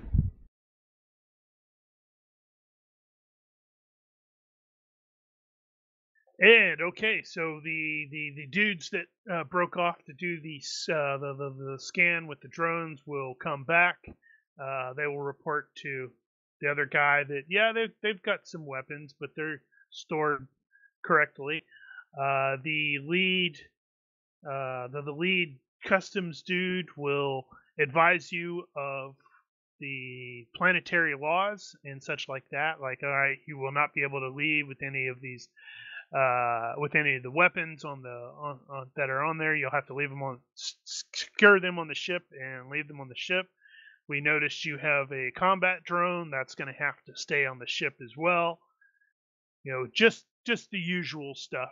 And then right before they leave, they will once again remind Abe, you need to check in.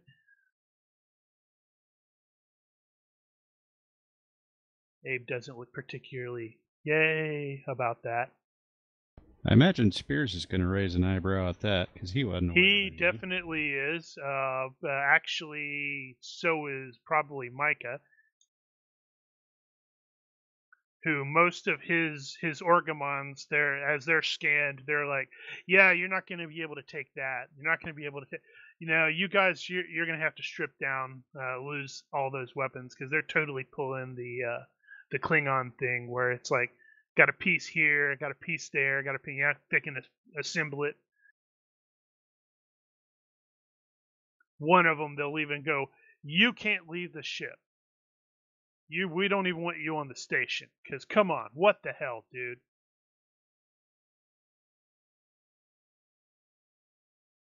And they will depart. You will be given clearance to continue. Sadly, it's still going to take a little bit of time because, well, it's nice and slow.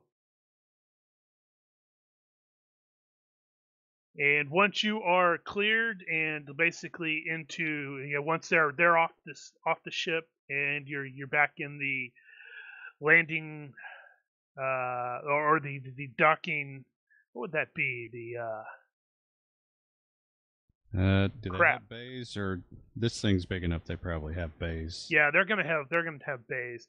No, I was trying to think. It's the Berth. what do they do? In if your airplane is all right, you're in the slot. Air traffic control dudes were like, yeah, we're gonna relocate you because it's probably gonna take another hour and a half or so before you even reach the ship because you're running really slow.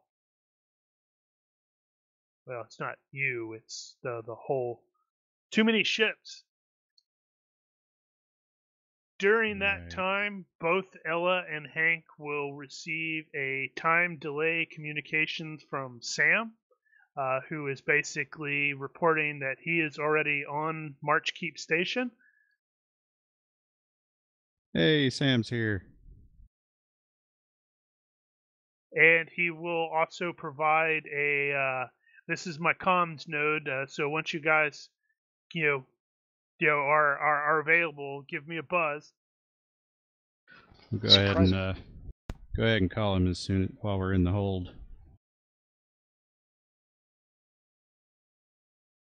Sam! He's very, very pleased to see you guys. God, finally! You look different. You done something with your hair? I may have cut it once or twice. Wait, Eddie? Yeah. I've been hanging with these guys for a while now. Woo! Wow, That's true. We haven't spaced him yet. Awesome. Well, I'm here. So we want to arrange to meet up at someplace once you get onto the station. Be advised, this place is crazy right now. Why, what's up? No, it's just busy. But that's kind of normal for Mora. Yeah, but you've got all these nobles that are coming in, and so, well, they're all docking here. Ah, yeah, that's right. Nobles.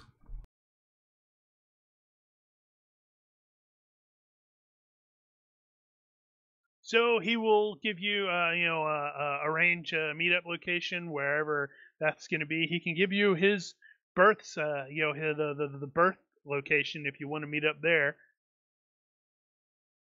Yeah, we'll ping you when we're docked. Awesome. Man, I'm really glad to see you guys.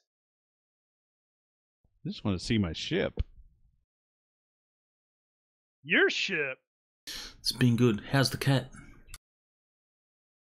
fat and lazy. Oh, good.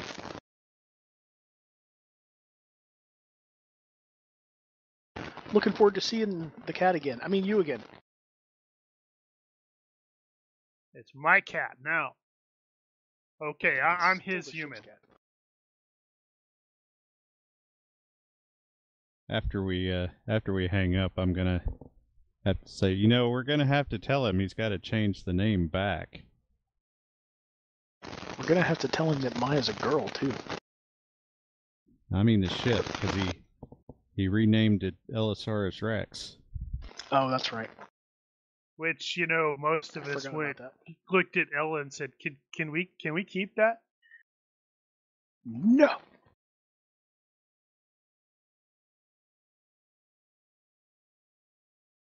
And you are birthed. Huzzah! There'll be a petition going around the ship to keep the name. Not Yep. to get Hank to actually tell us the rules. Has there been any statement of do not bring any weapons off this? I'm not gonna ping Hank. Oh, what off of the ship? off the ship for onto the station? The station is CR5, so they're really hardcore about what because it's like an airport, Right. an airport. Is it? We're not planning on staying on the station, right? No, you're going dirt side, and the customs dude did give you a readout, or this is Right. you Now- shouldn't bring this. Now, question: can we push like a package that we're not touching that goes straight to luggage, like checked baggage? That Yes. so that What do you mean? Oh, right. So yeah. basically, that like, should be doable. because I'm gonna try and get my firearms through unless I'm directed, like point blank, do not take anything by Well, Hank. we're just on layover here. Right, but that's what I mean is if I don't, I may not carry it on me, but I'm going to definitely check my bags and make sure I have a firearm when we get to Mora. Regardless, Well, they're not gonna. We're not leaving the ship here, as far as I know. Oh, okay. Well, where would you take the ship other than dirt side? Yeah, I'm presuming we're going to be landing dirt side. Yeah, I don't know. that's I potentially. just assumed that. I mean, I want to be able to have my weapons. I understand not carrying them through the airport, but on the other side of the airport, I want them waiting for me, if that makes sense. It's like I had. Go ahead. I mean, for example, I know I can go into an airport with a firearm, check it in my luggage, get on the plane, fly wherever I'm going to go, land, and grab my bag, and walk out of the airport. It'd be just fine. Now, having said all that, what Spears was saying before was that he was wanting us to come along as his retinue to the thing. I hadn't officially decided that yet, or declared that. I think I mentioned that to you off. Did you? Off. Yeah. Okay, well, he had mentioned the idea of having us along as his retinue, in which case we might be. No, not licensed yet. to carry. Maybe later. He hasn't made that decision yet. Actually, he may have actually mentioned it after discussing, learning from Lord Micah that, nobles are expected to have at least something of a retinue, which may have caused him a tiny bit of panic. And he's like, Well, "Crap, hey, I don't you have a can, retinue." Why don't you contract us out as your retinue for the time being? We're like an escort service. Arm Like a can what be his now? arm candy. Holy crap! These new headphones are freaking causing my ears to roast. Oh, did you get Bruce over the Willis. earbuds? Why wouldn't you want to be his arm Yeah. candy? Yeah, my other ones, that's like the third version of that exact model that I've purchased, and all three of them have broken in the exact same spot. So I'm like, How long do they last? They still work. They're still totally. Oh my God, are you serious? How can you not know who Bruce Willis is? Ethan, you better get on that. Bruce freaking Willis, Die Hard. Yeah, John McClane, the John McClane. Oh my God, that just Fifth yeah, that's Fifth still one of Element. probably my favorite movie of his. That or the first Die Hard. It's a toss-up depending upon my mood. Mark, I don't advocate Hudson murdering your children, but I think you have Look, a grave to dig in the back of your yard. Well, I mean, there is a mercy killing. I mean, that, yeah. Corbin This Dallas. is for This is for Corbin your Dallas the best. Multipass?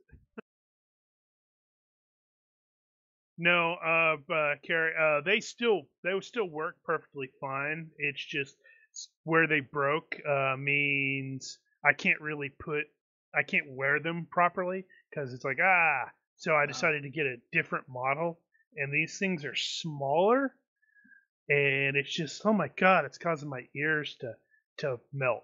Like what's up with that? Probably doesn't help that it's really, really hot in this room today. Anyway. Anyway, Ella is still technically captain, and that would be up to her whether or not she wants to actually tell somebody not to bring guns with them. she just to cause Side to grit his teeth, she's gonna like say, "All right, remember, no weapons. That's what the law is." Well, I was gonna add there that the local authorities did make it kind of very specific about that, so I don't know if the captain needs to tell you that. True. Yeah. Yeah, and just because they said that doesn't mean he actually has to listen. I don't listen to them. I listen to Ella or Hank, depending on where we're at in the hierarchy or who's positioned above him. I wonder, given your position, though, whether or not you couldn't get in contact with somebody locally and actually requisition something. True that, but they're not my guns. Or I can just basically ask for a. He sends them to the scouts and says, "I need this like, delivered here." I need this delivered here. Hold for.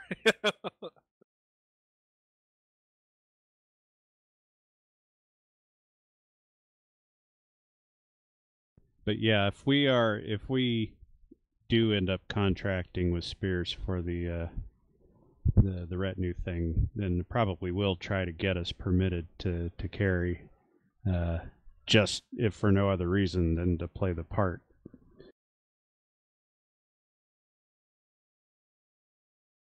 So with regards to that, he will have also and since some of you are clearly in the process of yakking it up with Horde Micah, you will have also learned that the nobility and their guards generally at these sort of galas, there's an expectation that whoever is hosting it is going to provide security.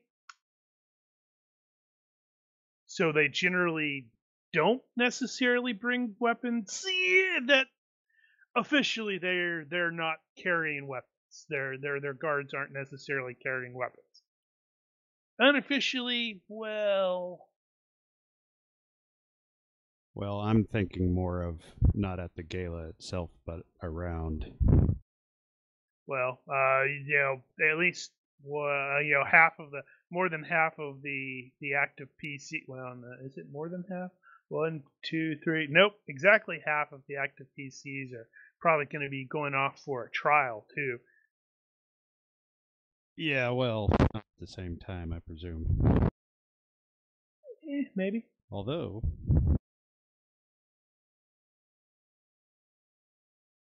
regardless, you have docked at March Keep Station.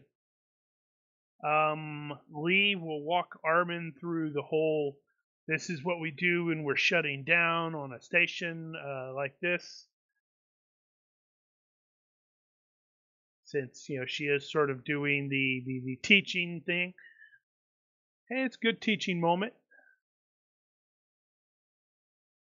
Lord Micah will definitely appreciate the easy ride. He'll make sure you have his comm node. Since obviously we're gonna have to at least deal with the return trip at some point. The GM had not anticipated whether you leave the ship here or take it dirt side. That's going to be entirely up to, the decision of the person who's nominally in charge. So since Ella is an NPC, that's actually going to be up to Lord Mika whether or not he wants to be taken down to dirt side here or take a shuttle down. He is, I'm presuming everybody is going to at least need to, do some check-in and stuff like that. He does have some business here on Marchkeep Station that he needs to take care of, that he doesn't know how long it'll take. Okay, well, we'll keep the reactor warmed up, and he can send us a note when he's ready to go, and we'll be on standby. That's going to be at least a couple hours. Okay, so minimum 2 or 3 hour layover. Right. And he's perfectly fine with ended up maybe leaving it here secured in the berth and taking a shuttle down.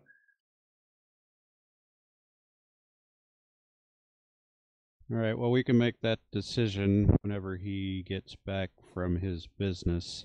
And in the meantime, we'll let him know that we're going to meet a guy. And we'll probably be with him the whole time. Okay, what is the plan with the non-affiliated NPCs? Layover. So they're free to move about. Marco's like, woohoo! Party time! Sightseeing. Watch your text messages and be expecting to be back here at around 3 hours. Marco's like, come on, Kendall. Let's go. This is going to be awesome. Eddie will be eager to check the place out and see what there is to do here. And as always, he'll be vigilant in keeping an eye out for a good score. Ella needs to give the weekend safety briefing. Yeah. So Marco, Kendall, and Randall are all gonna head off together. Basically, they've got big plans, which probably aren't gonna amount to more than finding a bar and getting drunk. It's only gonna be a few hours. Probably shouldn't get too drunk. I resist going and hanging out with them. Yeah, I actually saw that the other day, and I'm like, oh, I need to start remembering that and requiring Sai to do that. So I suspect during Eddie's little soiree, Sai got, Hey, we're going to meet. Rolling out. We're going to meet Sam, which means we're probably going to Brubeck's.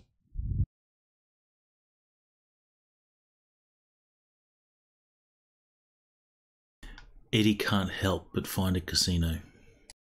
Sai goes with him. And he drinks, but he resists the urge to drink heavily. I'm going to say that this place is set up, what was it, in the first book of The Expanse? Wasn't series, what was the one that went to, that they ended up chasing at the end? Oh, was that Eros? Eros, yeah. So in the book, the way they described Eros is you had to go through it when you docked. the way it was designed is you have to go through like a casino area just to get anywhere, because they're like, hey, yeah, we wanna get as much of your money as possible. So I'm gonna totally say these people are not stupid. They're gonna have that. It's a massive station, but it's gonna be the same sort of thing where it's like you get off and you're going in there and it's like, oh look, there's a casino, and there's a casino. Then Eddie won't get very far on his sightseeing. And Eddie just sort of in the bathrooms. yeah, a slot on front of the, you're sitting there, guys are using the urinals and there's a slot built into the wall in front of you. Some kind of target game.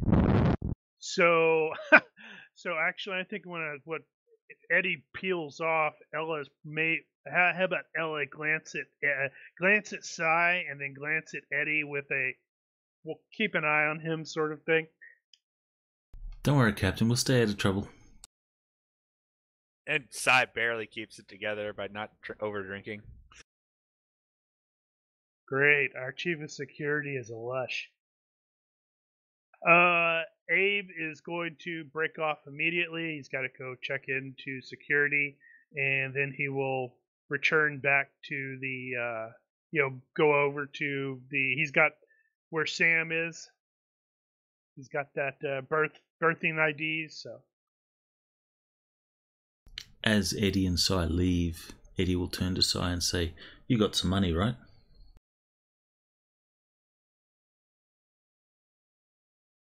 So Jairus cannot fly around in his current configuration on this station. Yep. So he could jack into News Gym and have him flying around instead. That would be reasonable considering this is sort of a major event, so sure. Is it time to take it out for a spin, see if it works?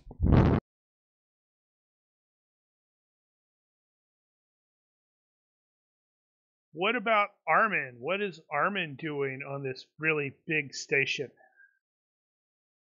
Just tagging along? Oh, right.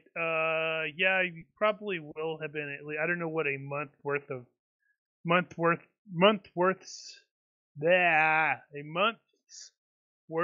pay is going to end up being.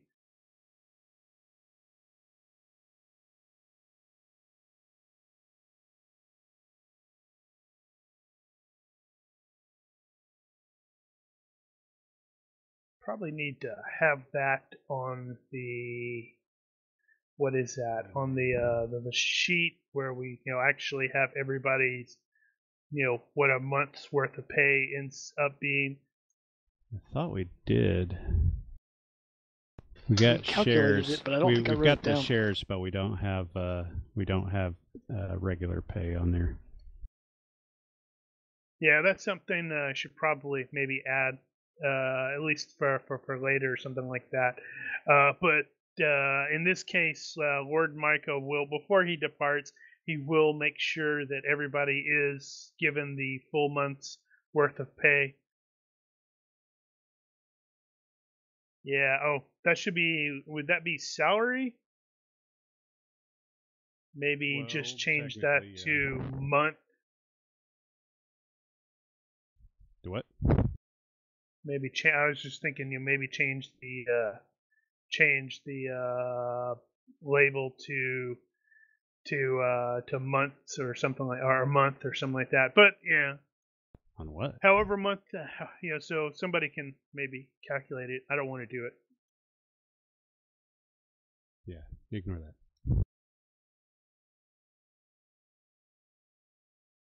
Okay, so those of you who are going to chat with Sam. Yes. Let's see, I believe that's probably Ella, Buck, Hank, sounds like Armin. Ethan, I did release that News Gym character if you want to to open it. Ta-da! Suddenly, a wild newsroom appears. You'll note that it has absolutely no weapons.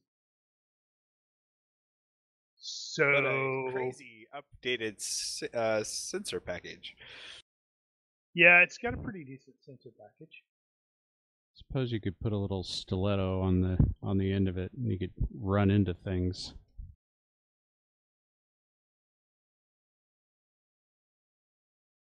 Okay, so those of you heading over there, you will end up getting to the berth, and Sam will be waiting. And he's very, very pleased to see most of you guys. He doesn't know Armin and doesn't know why you have a drone following you, but yeah. I'll introduce Armin. I don't know you, but I'm happy to see you anyway. Let's see, does Sam have... Let's see, I could He not was ladies' remember. man. If I was looking here. He does not have lecherousness. Okay. No, but he was the ship's tomcat back then. Back then, he does seem... Yes, that is correct, Brian. 1 month. I don't know how much that... Well, I think we were using The only thing that we have is the Interstellar Wars. Interstellar Wars, and we were using the merchant, not the military. Right. It is immediately noticeable that Sam does seem a bit less flighty. More, hey, I may have grown up a little bit. You got a girl, haven't you? And hey, be quiet, you're He's off always got a girl. casinoing. I just felt a disturbance in the force. And he will show everybody. And it's like, here's the ship. And, see, it's perfectly fine. I did have to do a new paint job, but, just ducking. Keeping track. Hi, Captain. Sorry, hope you don't... Please don't punch me for the rather hysterical name. I'm sure she won't punch him.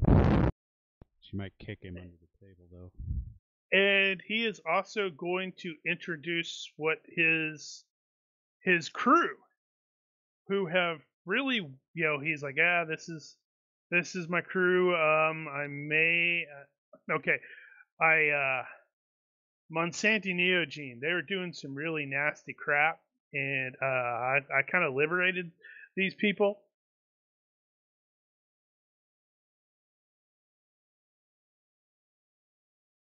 I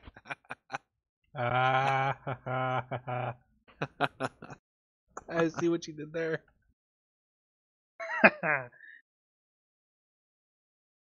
And it is very noticeable. They're very kind of almost kid-like. They seem competent, but they're very not. They're no longer quite the blank mode. The blank level. Right. So he's basically come out and said that that's what they are.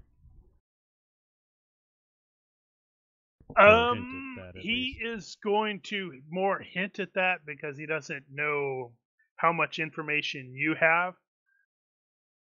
Yeah. And he'll invite everybody onto the ship, and obviously with everybody on the ship, including them, it's kind of tight quarters. Hey, there's the cat. Oh man, guys all girlied up my bunks. Sorry about that.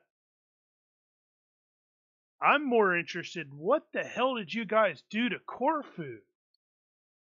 It's a red zone now? Buck shrugs. They have, alerts going out that if you even go into the system, they will blow you up. Yeah, that must have been after we left. It was all yellow when we left. But yes, this is my crew. This is my first officer. This is my engineer, my gunner, my medic. Yes, Is he still pointing at the same one? No, it's this is her, this is her, this is him, this is her.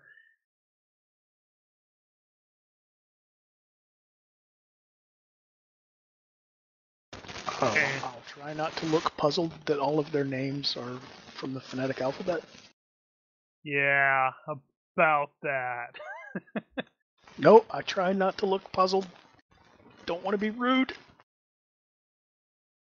Yeah, so Monsanto Neogene, you guys got my message, right? About them doing pretty crappy stuff. Yes. Yeah, they were apparently like blanking people and reprogramming them and stuff. And well, that ain't right. Well, we'll fill him in on our experience in that regard. I guess now he had taken the pictures of the building that we ended up hitting, so we were technically following his crumb trail. Yeah, he sent a bunch of. He also sent a bunch of information to pretty much every intelligence or law enforcement agency he could find on Rillinor, because that was his first step after he bribed some people to get the LSR's Rex out. Sorry, the star.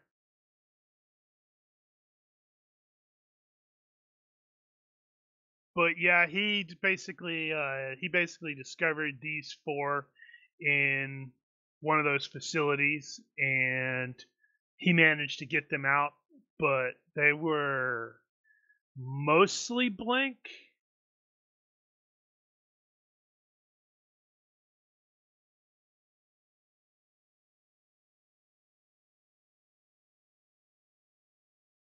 Well, while we are surely happy to see that you seem like you got everything under control here, but what are we gonna do when it comes time to take the ship back? And yeah, it's like you mentioned, pick the hot ones to rescue. they were the only ones there, or so he says.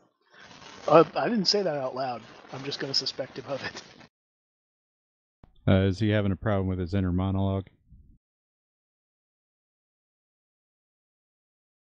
Yeah. Well, so when you mention that all four of them are gonna at least look towards Sam, and yeah, he's gonna he's like, well, whatever we do is I can't.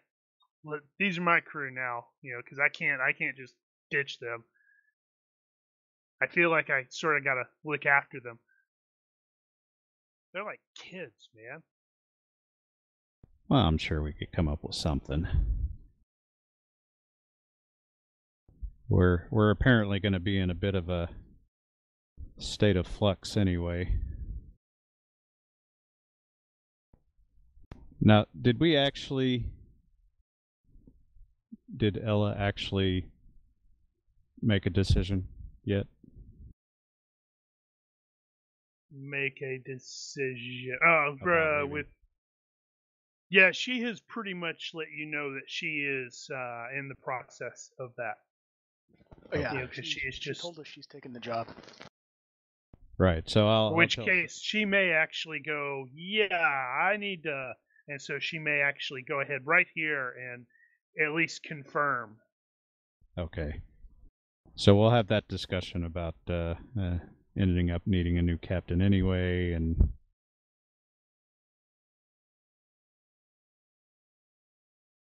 I don't know. Suppose Sam could try to sell off his share of the company, or he could stay on as another ship in the fleet.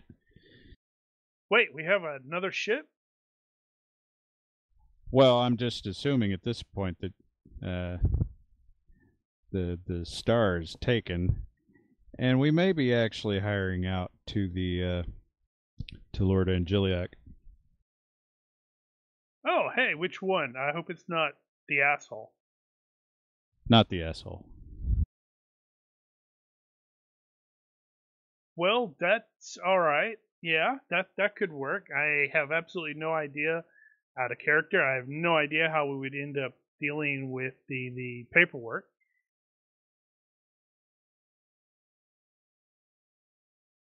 because he would obviously have some sort of income and such like that. But I think that would be kind of interesting if we basically the company ended up essentially having two ships. That's probably the easiest way, because I don't know.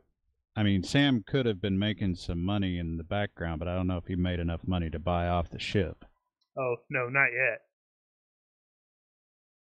I mean, he could hold it as a loan, or he could rent it, or I don't know. And hey, if worse comes to worse, if everybody goes, yeah, we really think we need to, this is our ship, damn it, we want it, then he can like sort of cash out and take his crew. Maybe he can show up on the misadventure. Also that. There are multiple ways that could go. So make sure that Sam is of the understanding that he will not be left hanging in the wind, nor his crew. Well, that's good. I knew I could trust you guys. Although, really, where you didn't bring Eddie? Where's Abe? Was that Cy? Wait, I don't remember. Was he with was he around? Yeah, he was around with with Cy. Yeah. Yeah, and Sam will know Spears as well. Yeah, he's probably not with you. He's probably Not gone right off now, to do. Yeah, he's gonna have known Spears as well.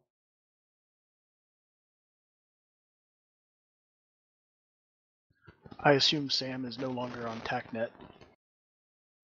Well, no, he's not going to be on TACnet right now. We don't have it running right now.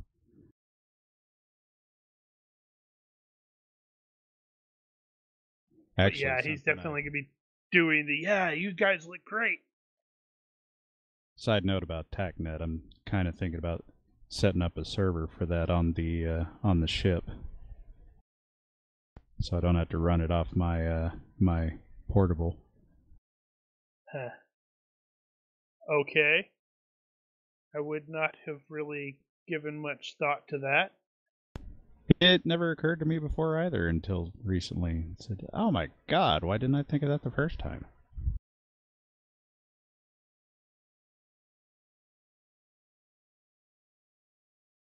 But yeah, so Ella will have at least revealed that the Reelenor Navy, Reelenor Ducal Navy, has basically been trying to headhunt her, and the offer that they made is simply the most recent offer was just it's one of those it's just too good that you can't turn it down. Sort of like Mark and going off with the U.S. Marshals like a traitor.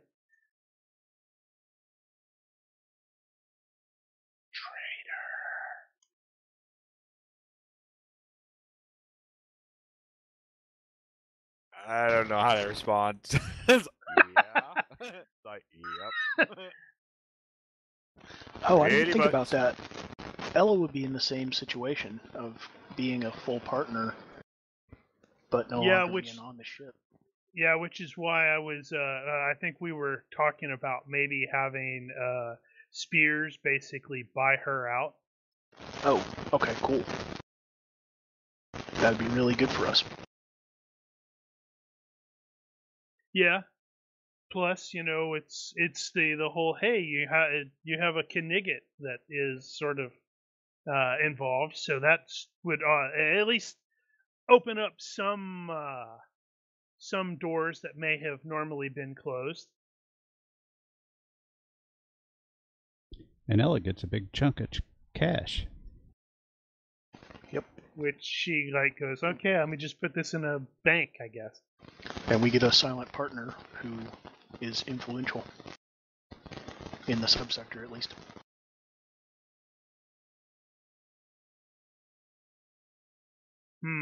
That's actually an interesting thought. Is what if she basically took that money and sort of quote invested it in the company. Well, that would be because it's like if she's going to be active duty military, she's not going to really need the money while she's off on a boat. Well, she could just conveniently wait for that. Yeah, and then the noble wouldn't be involved. She would just still be. Well, he could buy into the company himself. I see. The thing about that is, I don't think anybody actually paid out of pocket to form the No. company. We just We just split incorporated. the ship because we found it. So if Spears were to buy into the company, I don't know that he would necessarily need to pay anything. We just had to put him on the books. And if Ella wanted to keep her share, then she could stay on as company and nothing changes, or whatever. I mean, we just figured out.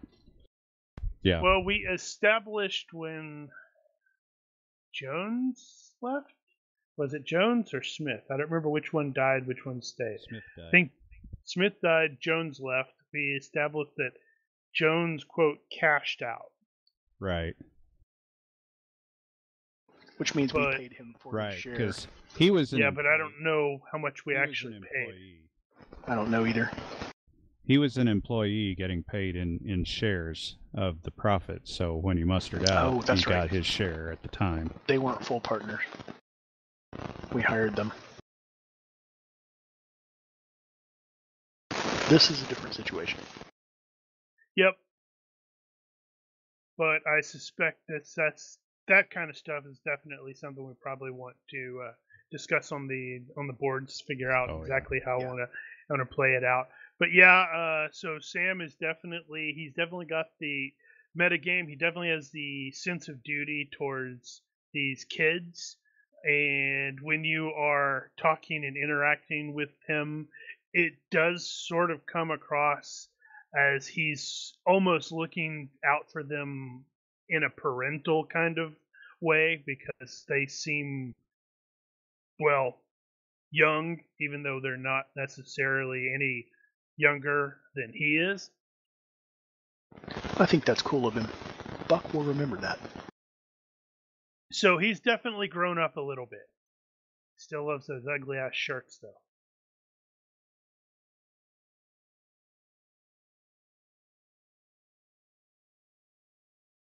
And he will regale you of some of his stories, which are clearly not as exciting as going to an alternate dimension and black holes and crap like that. He basically went up to Aramis and had to dodge a bunch of pirates and stuff, and discovered Corfu is a red zone, and like, well, crap. We did not have to sign in any sort of NDAs or anything regarding that incident. I don't think we actually That's did. not technically true. There was the stuff with Gazolin when you were released from that stuff after going through the gateway on the other end, where they basically made us sign a bunch of NDAs in order to not get shot. That was sort of That's that. why I shrugged when he said, "What'd you guys do to Corfu?" Ugh. Was Oh, nowhere I near guess we there. You can't, can't prove it was me. I guess we can't tell him about that then. He seems to know something of it anyway. But we He must can. have his own sources. But what we can tell him is, you remember that thing on at Gillidan, right? Or not Gillidan, Yori. That thing at Yori where we can't talk about that. It's another thing. Ah, crap. Man, I leave for a little while, and you guys try to blow up the galaxy. We didn't blow anything up. The thing you're talking about, this is out of character. You're talking about that Zodani dreadnought. No, I'm talking about the moon with the ancient site on it that blew up. Oh yeah. Where Sai tried to shoot somebody in the eye. He succeeded.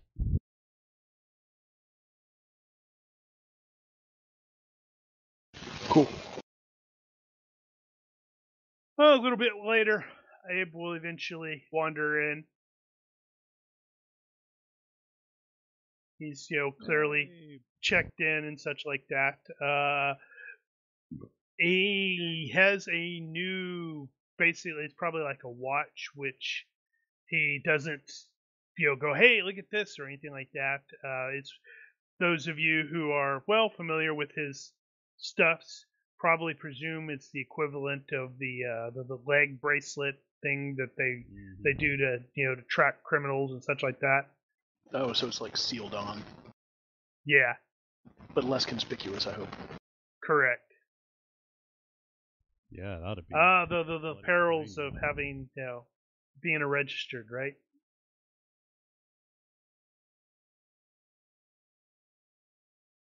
I suppose they might make it big enough so you could see it, just so you can see it. Yeah, Well, maybe. the way I sort of figured it, it's constantly talking to the station computers, so they know if he tries to take it off, it freaks, sets off alarms. He goes through places he shouldn't, it sets off alarms. Well, I'm just thinking of it from the standpoint of you can inject a transmitter that's small enough to be injected. They can make that thing as big or as small as they want. So Yeah, but they don't like size, so they're being dicks. I could see them making it like the bracelet you get at a club or something when you pay to get in, so everybody can see it. They know that guy's a Psi. Yeah, next they'll be requiring him to wear an arm bracelet with a strange symbol on it.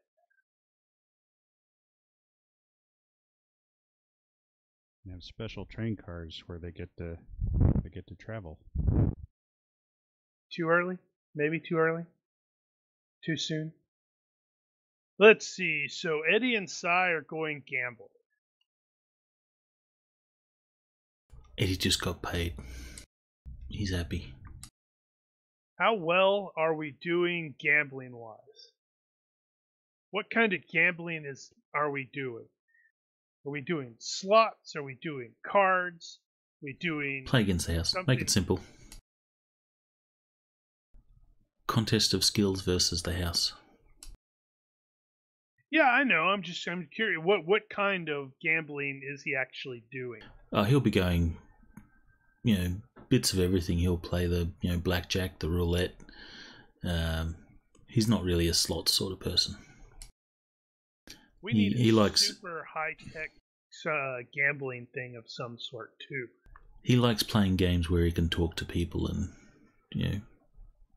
charm them and stuff.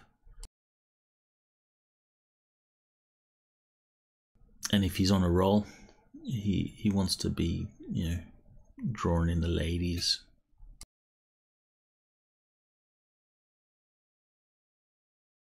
Okay. Space Baccarat. All right. So give me a gambling check, and that is going to be against the house.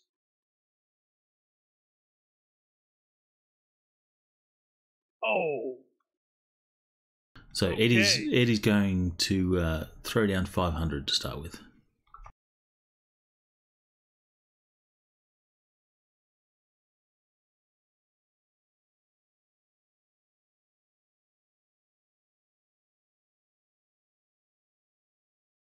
And if this quick contest, I don't remember how 10%. work. So what's the margin? That's a regular contest, not a quick contest. That's quick.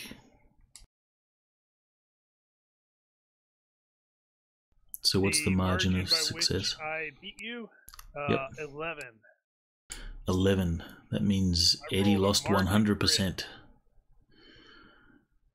Wow. Eddie's going to lose his 500, and he'll be just sort of shrugging it off. Like, what's the line? He's got an actual quote that he uses.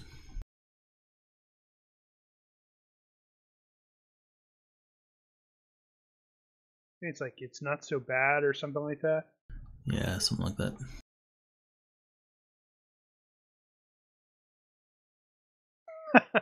Yeah, he's got a quirk. He's always in denial about the trouble he gets into. It's not so bad, and he'll throw down another 500.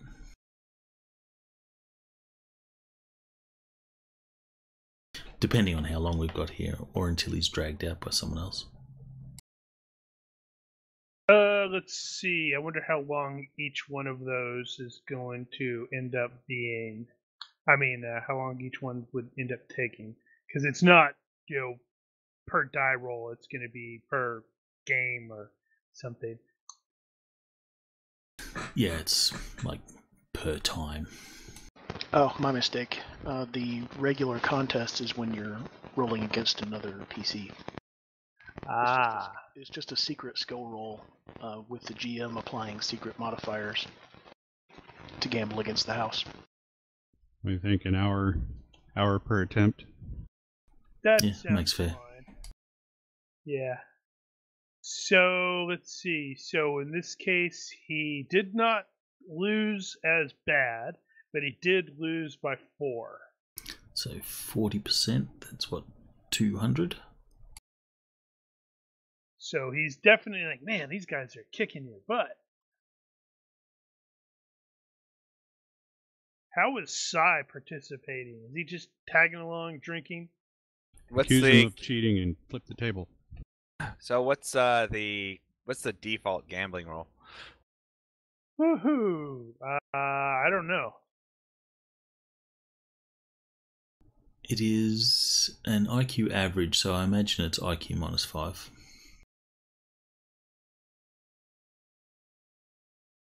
Gambling is basic 197. IQ -5 or mathematics statistics -5. So IQ -5.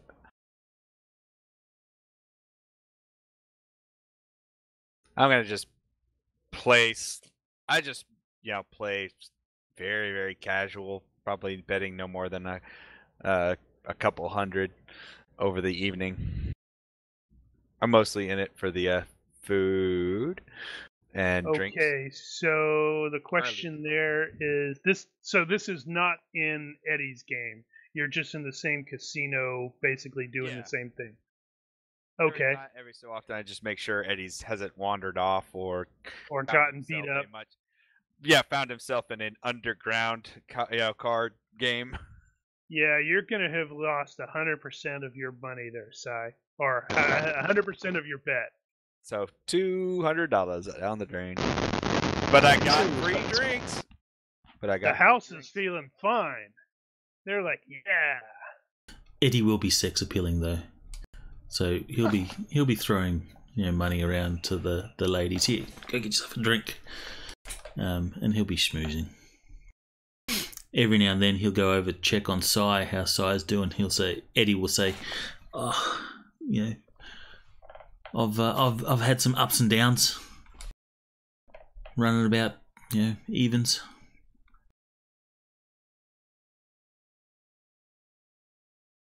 Completely in denial about how much he's lost. Right. Did we actually figure out what the month's pay and stuff like that was? Yeah, Eddie's pay is 4,500.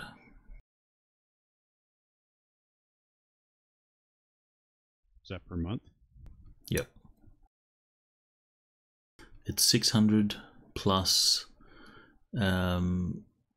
your prerequisite skill being Spacer, Vac Suit, or Freefall times 300. Right. That's what you were talking about, Phil. The salary column on the manifest. Well, you have a professional skill option now that you're in the engineering department. Well, that's the prerequisites for crew. So Spacer, Vac Suit, or Freefall, I think they were. Yeah, but he's only going to get paid more if we give him a raise. Yeah, that's true. I remember mine depended on my yeah, because you're the chief engineer. Yeah, so yours is going to be crazy high. The formula is 600 plus 900 times your merchant rank plus 300 times your best prerequisite. Oh, your best prerequisite, okay. Because I knew my engineering skill had come into the calculation somewhere last time. I just couldn't remember what it ended up being. The problem with the prereqs is they're not really... The Traveller book doesn't really go into the prereqs very much, whereas the old Traveller stuff did. Yeah, and it had nothing to do with your skill. It was just, it listed what the salary was for each crew position. And people who filled multiple positions could get the full amount for whichever was higher, and then half the amount for each additional job that they did. So the prerequisites for Starship crewmen are Freefall, Spacer, and Vac-suit. So you need all those at 12 plus. What were we calculating before then that involved our specific skills? But that's just a spacer. That's just crewman. You're not a crewman. You're Well, chief engineer. So you may be remembering. Eddie's junior engineer now too. You may be remembering the previous campaign, because this one we're all getting paid in shares, with the exception of Eddie, who was never actually hired on. He wasn't getting paid until we took this job. But we took but we got paid during this. yeah. And there was the actual skill level came into the calculation. I just don't remember what it was, because mine was super high because my skill is super high. Yeah, but I don't think but one or two of us actually have merchant rank at all. Yeah, in which case it was don't. just...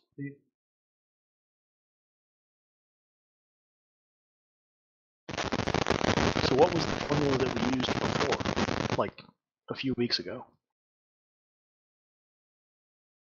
I don't know. It would have been the same. Same thing. I just don't know where it's at. Where was that? Where is that at, Brian? You know what page that's Interstellar Wars, page 158.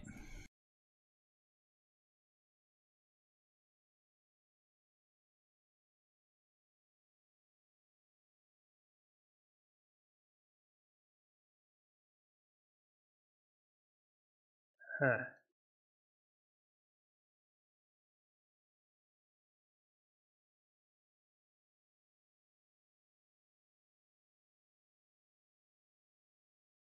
Yeah, so all crewmen have that. And then... I thought I did calculate that differently. That's weird. Yeah, we had a formula that Where involved did I... professional skill.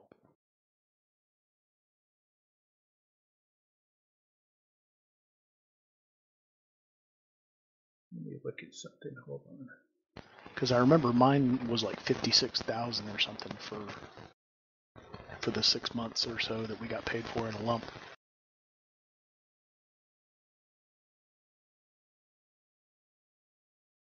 Did we actually use the formula for that? Is that where that came from? I think I used did a that. formula, but I think that's what I did. Was I calculate? I used that formula. I am trying to see if I still have that. The notes. I remember that now. And I am afraid I may have overwritten those notes. I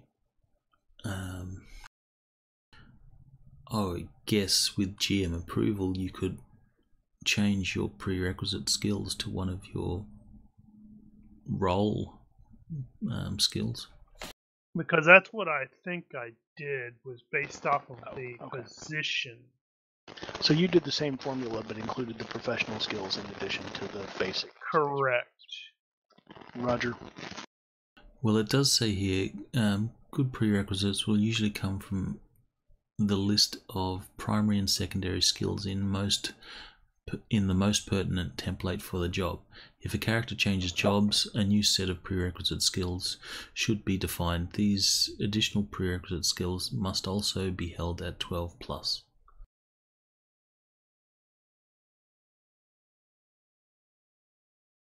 So Yeah, it would but be if the you go same. If you go back to the 3rd edition Traveller book, they actually have prereqs for the jobs, so That may have been what I looked at, is the Traveller 3rd Edition for the prereqs, and then use That makes that sense. calculation to determine. So Psy was whatever Gunner is, and Hank was Exo, I think. I think his highest was one of the Yeah, cargo skills.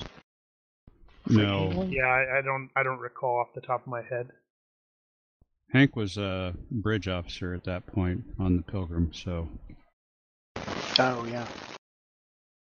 And Hank Well, has worst comes to military worst, too.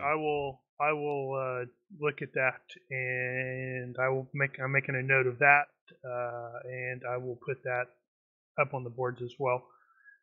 Cool. To determine, yeah, this is what I think, and this is how I determined that.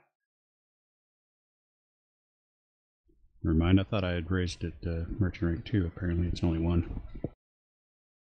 Alright, moving on. Eddie will also find Psy at some point once he finishes the last sort of round of gambling. And he will introduce Psy to Cindy, which is a Varga girl that he's found in the casino. Or Cindy and Teresa. It's not a very Vargar name. And Veronica. There's 3 of them. Is that a stripper name? I mean, We don't care. She can call herself whatever she wants. Now on the center stage, Charisse. If that is her stripper name, that's just a bonus.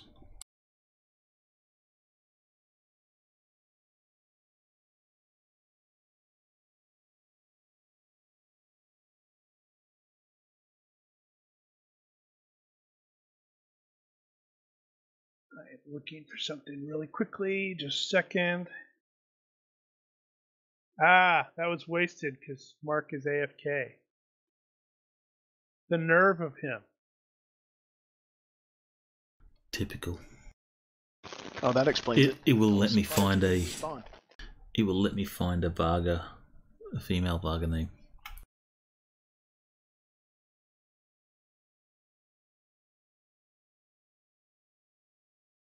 You can use the Mega Traveller random Vargar words chart.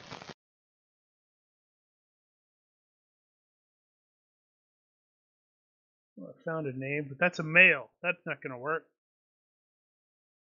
Unless it does.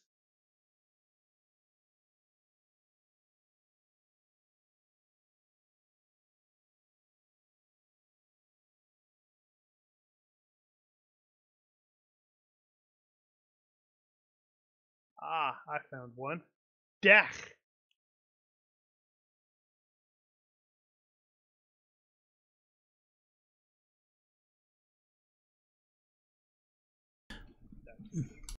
That one, and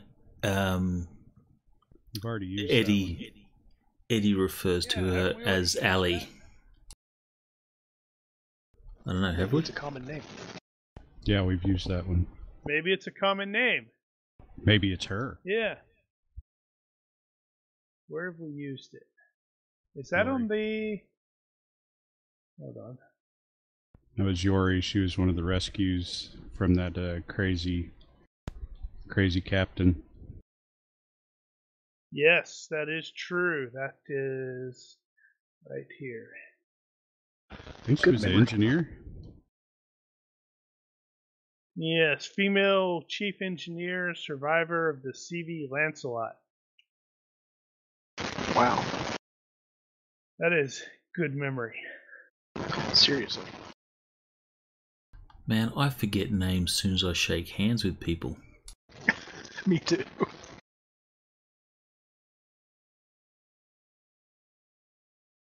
It's a skill. One I don't have. That, let's see, the last scene on Yori, when was this? Was Sai involved in that? I think he may have been. Yeah, he was there. Because I think I missed that session. Because that was right before we did the Ancients thing. Yeah, Okay, yeah. so I think I missed that session. I was out. So Right. it's either a That's a totally small her. universe or a very common name. Or it's totally her.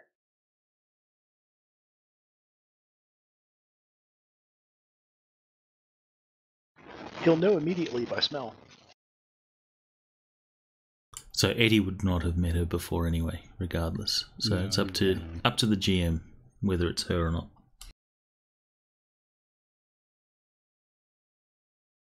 Looks like Sai is back too, so you can fill him in once you've decided. Well, to repeat, Eddie will, after he's blown his lot on the particular tables he's at, he'll seek out Sai, and he'll have 3 women in tow: Veronica, Felicia, and a Varga named A.L. Guys, something like that. But Eddie introduces her as Ali.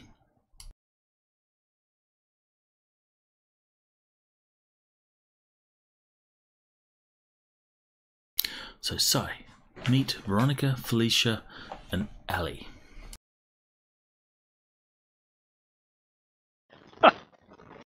That's what I expected. So have they met before, Mr. Well, I GM? don't know. Let's see. Universe. Yeah, let's see. I'm going to say probably not. I could see that. It's the equivalent of Jane.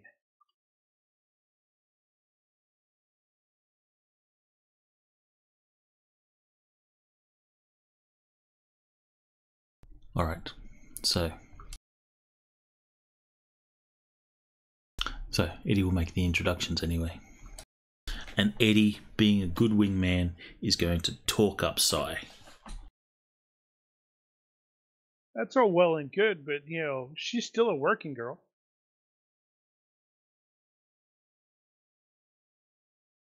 Doesn't mean we can't practice our skills. Doom.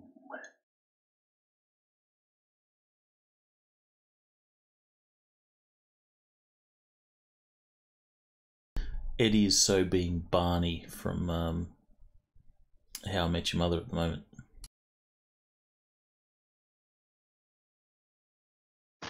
Haven't seen that one. Wow. And sitcom. I don't watch sitcoms. No You know what? sitcoms. Sai's going right along with it. He's like, legend. Like I knew I liked Eddie for a reason. Did you know Sai is a dolphin trainer from SeaWorld? Actually, they're not called dolphins. They're South Atlantic sea porpoises. Oh, my God, dolphins are so really? cute.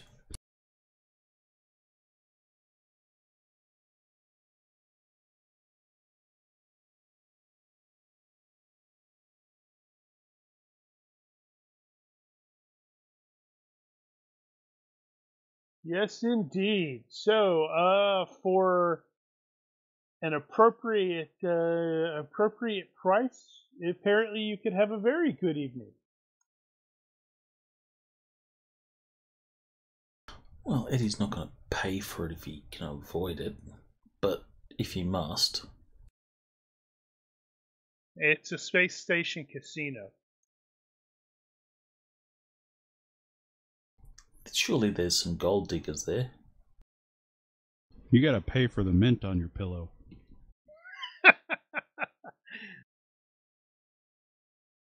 Either way, Eddie will have a good time with Sai Besides, and the Eddie girls. just got paid. And Yeah. he's always broke, so now we know why he's broke. Alright. 3 high-class girls, 1,500, Eddie's thrown down, and he's not told Sai about this. This is all legit. Sai, Nice. as far as Sai knows, he is the most charming mofo on the planet.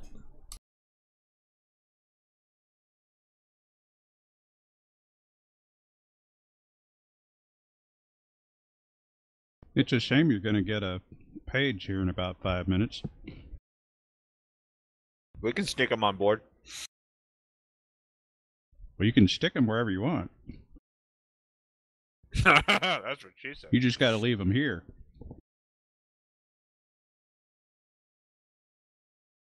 Anyway, we'll be having a good old time. And Eddie's now gone through half his money.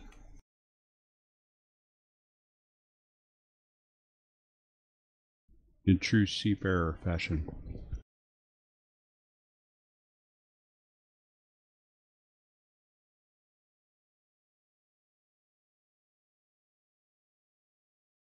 Right. Dolphins. Okay. There's no such thing as dolphins. They all Sorry, I left. was watching Sai's ridiculous link. That was pretty ridiculous. I can speak like a dolphin. Yes. So, sorry. What? So, Eddie was doing what? I'm sorry. It's all Mark's fault. He distracted me with something shiny.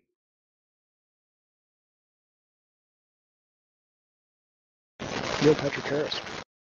Eddie is just having a good old time. He's paid for the girls. He's like dropped 1,500 credits.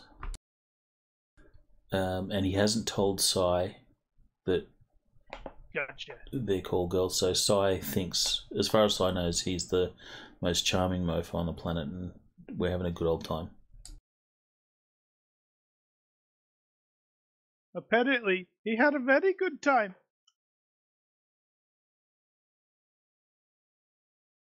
Where's they my will sense have motive roll here? I don't know. You don't have detect lies.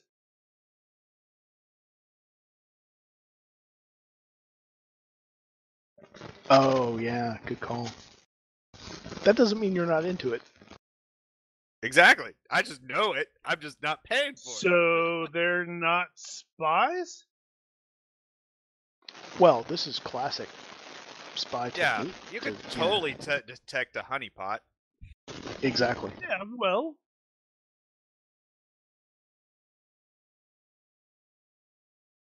Doesn't mean you won't get your hand slapped.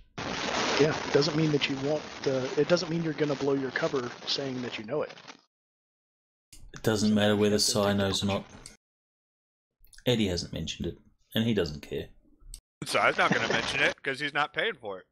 He'll accept the it as it is. That's why Sai and Eddie are best buds. Wingman indeed. Eddie will talk about his space Winnebago dream. Yeah. So says, I'm a spy. You want to come back to my room and blow my cover? Ba-dum-bum. Wow. Sorry, I have to share that one though. Quotable quotes. Yep.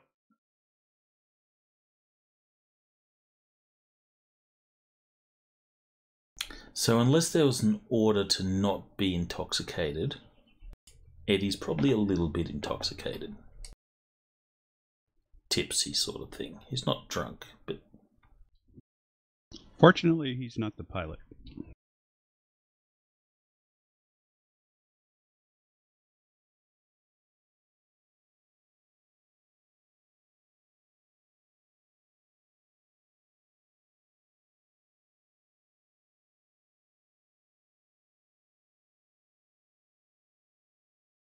Outstanding. All right.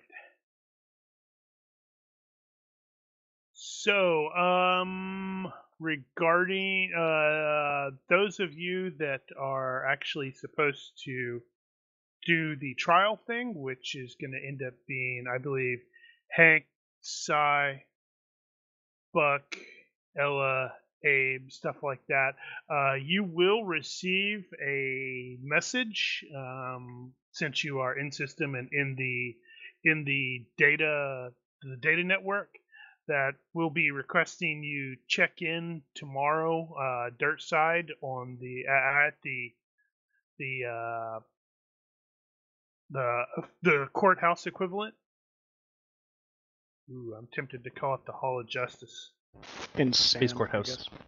And Sam, yes. What was that, Ethan? Space Courthouse.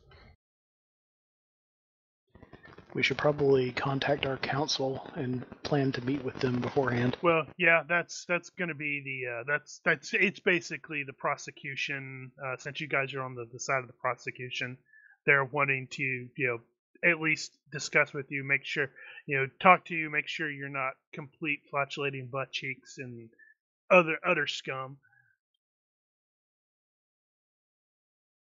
and start getting your story straight. Who's scruffy looking? Exactly.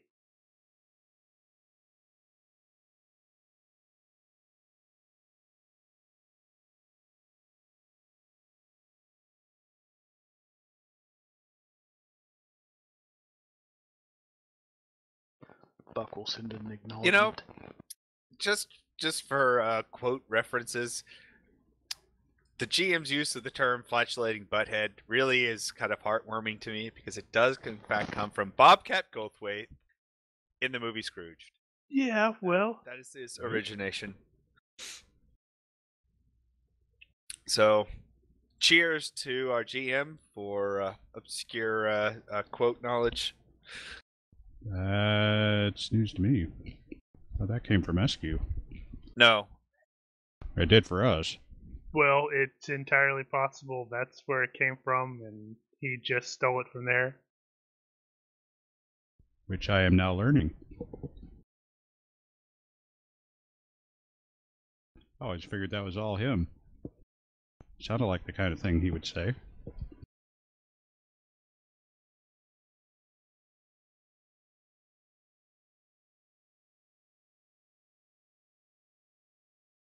Okay, so not quite the same thing, but pretty similar.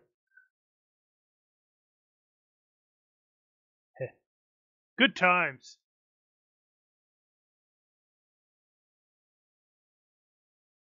For the win. Okay, so yes. So unless anybody has anything else they wish to do on this fairly large station, I'm sure there is plenty of stuff that they could do. No, the reminder about the trial was a complete killjoy. I'll go back to the ship and get some sleep. I'll probably take 10-15 minutes, and if they've got some sort of, I don't know what kind of store that would be, a drone store. Drones are us. Some Oh, place you where stole they my sell line. drone parts. Yep. See if Drones there are are us. chassis we can look into. We'll take the Jairus along.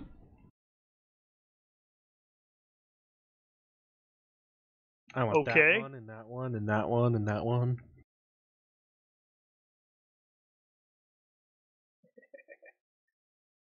I just had an amusing thought that I have to do really quick. Okay, so what kind of chassis are you actually looking for there? Oh, I'm not really looking for anything in particular. I'm just seeing what's here, kind of getting some ideas. I'm also playing around with the augmented reality, so Jim can point things out.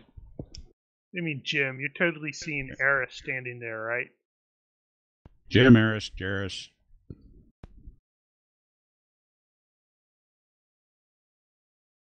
I also got Eris's face superimposed over the drone, so it's just his head flying around. That's not creepy at all. Trying to decide One whether least. I like that or not. No, I think I'm gonna have to change that. That's too weird.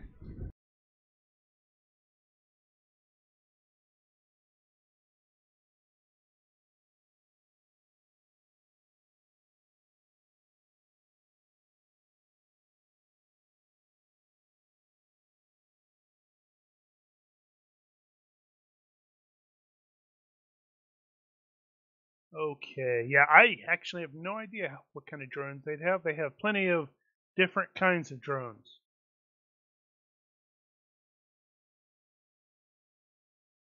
I'm certain some are more interesting than others.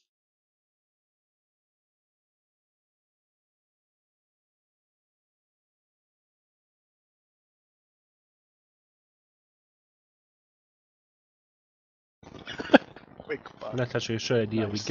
We should get a rocket boots. No, we're just scanning for ideas, not for purchases. Okay. I am certain you can probably. This is sufficiently high tech that you could probably just buy the the 3D equivalent and then just plug it into your stuff That's true. on the ship and print out the That's true. stuff. I'll take all the literature I can find then. All right, so let's see. Spend and what do you think is probably an appropriate amount? And since you're honest, ha ha ha ha. Oh, let's say if we got software involved there, I'll just spend like $250.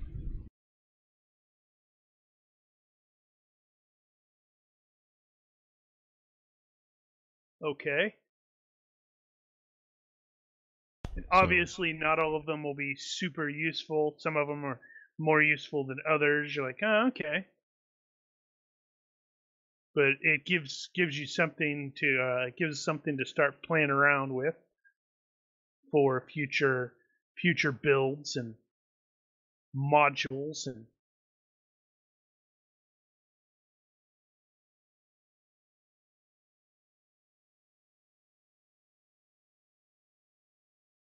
And we will move on to the following morning then. So you're obviously going to need to take a shuttle down. Lord Michael will end up contacting you that oh yeah, I'm gonna be late. Business is going long. We're probably gonna just take a shuttle down and leave the ship here.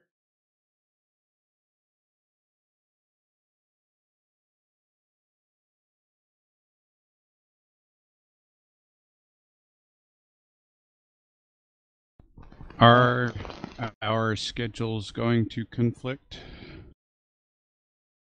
No, I would. Well, he's likely going to be here for a while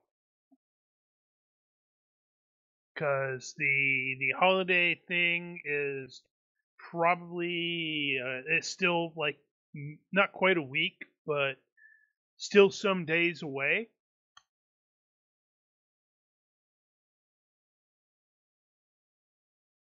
So, how do you mean are your schedules going to conflict?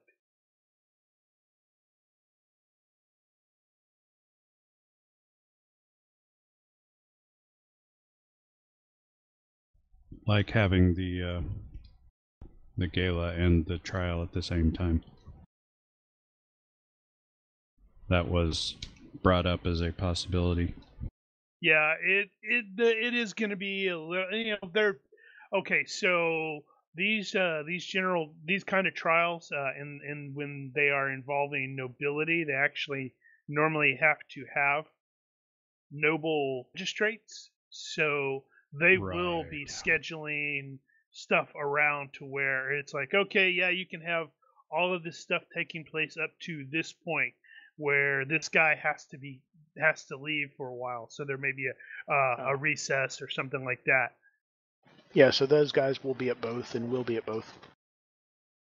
Potentially, yes.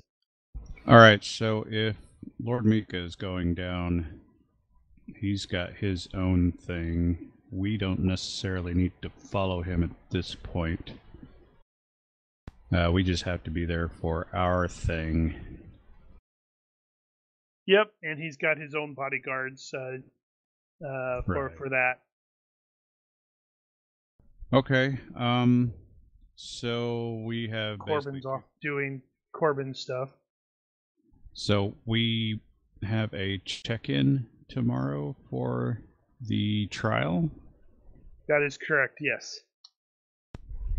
And unless Spears wants to contract us for something or other, which I kind of doubt, then that's basically all we have going right now.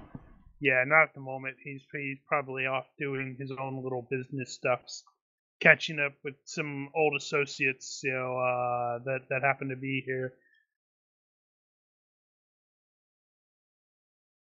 Okay. All right. Well, pass the word to the crew that the layovers, that the ship is going to stay behind, so they don't have to go anywhere. And let them know that we are taking a shuttle down in the morning if anybody wants to go dirt side. Well, I almost sort of figure at this tech level, the quote shuttle is probably more the equivalent of like public transport, where it's like you just get on and pay whatever, and it takes you, dirt side. Yeah, we're going to go, so if anybody else wants to go. You will totally get a late night bid thing from Marco, who is totally shit faced. Hey man, Oh my god. I don't think I'm gonna be able to be there. Yeah, that's a good question. What is Armin gonna do?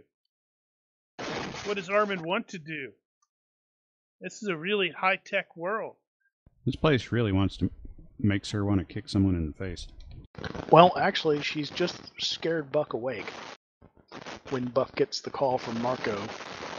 Ah, You say, okay, yeah, Armin, totally. Here's your 100 credits. Could you go get Marco and bring him back here, please? Well, Armin got paid too, so.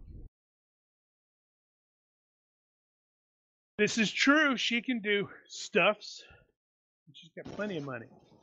It'll probably only take her an hour to do that, so she's got the whole rest of the day. She can just wander around and look for trouble. Or buy something, get something, whatever. If there's anything that she's interested in purchasing, this Maybe is she needs to go potentially pick the up- place for it. Maybe she needs to go find herself a disguise kit.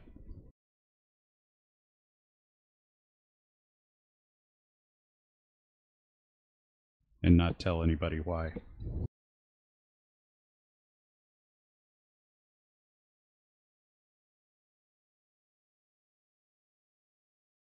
But yeah, just look through the stuff, or just try to figure it out. Let me know what she's necessarily looking for, and we might be able to find the equivalent. Heck yeah, she could come back with a crap load of clothes. Go, yeah, this is awesome. And explosive tip boots.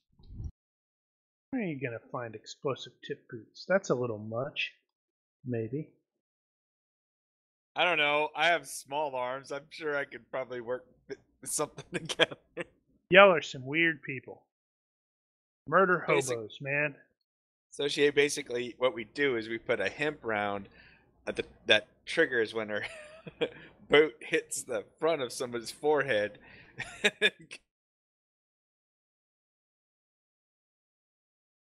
Okay, so dirt side. Those of you who go in there to check in, let's see, Hank, Cy, Buck, Ella, Sam, Abe. You will end up being, and I don't know if there's anybody else, but I think that's it. You will be eventually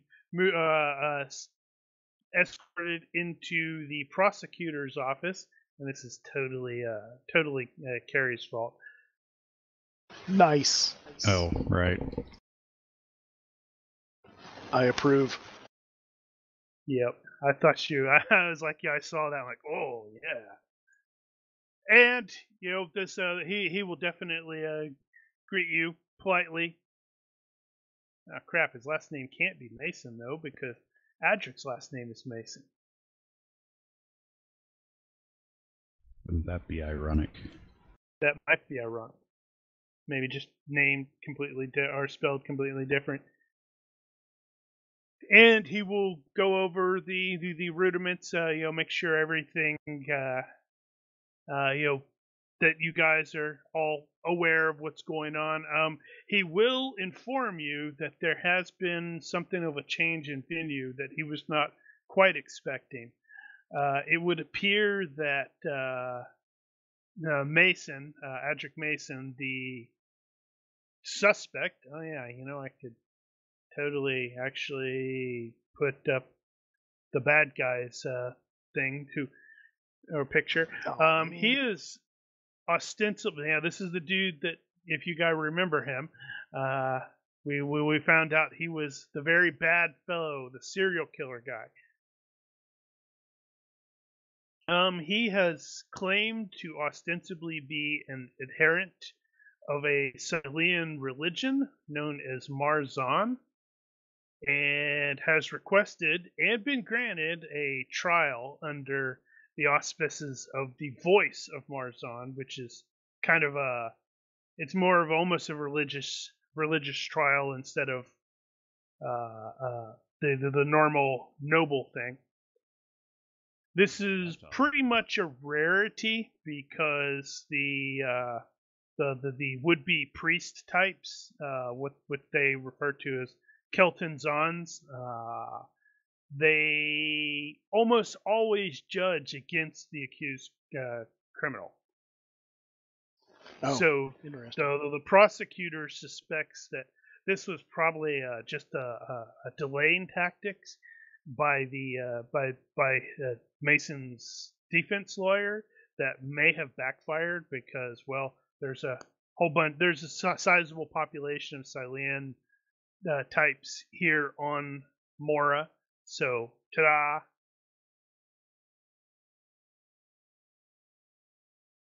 As a result, though, the potential trial has been moved up somewhat, and he wants to make sure that you guys are available almost immediately. Well, we're here. Ready to do the thing. Notably, Notably, Valerie is not on in system yet, but they do have her recorded stuff and such like that. Her when they had asked the various questions.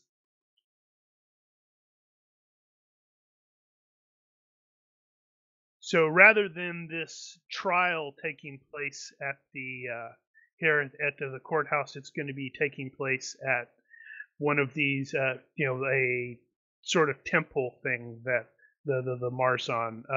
Has anybody heard of the Marzon stuff?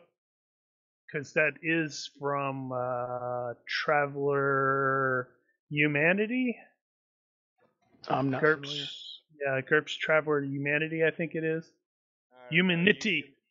You humanity folks have some weird beliefs.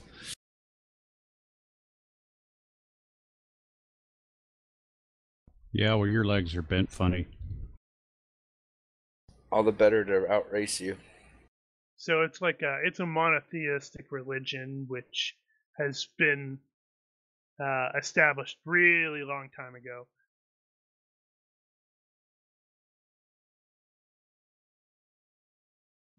Crap, did I?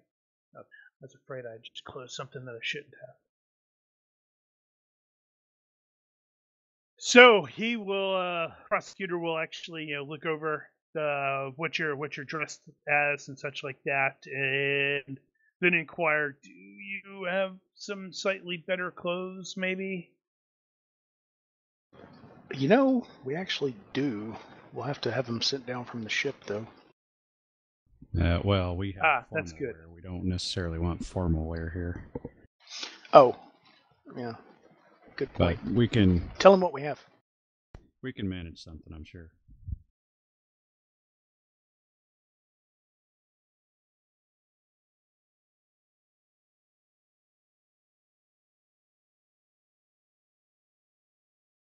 So the okay, go ahead. I was just going to say, actually, being strangers here, we should probably just ask him what we should have.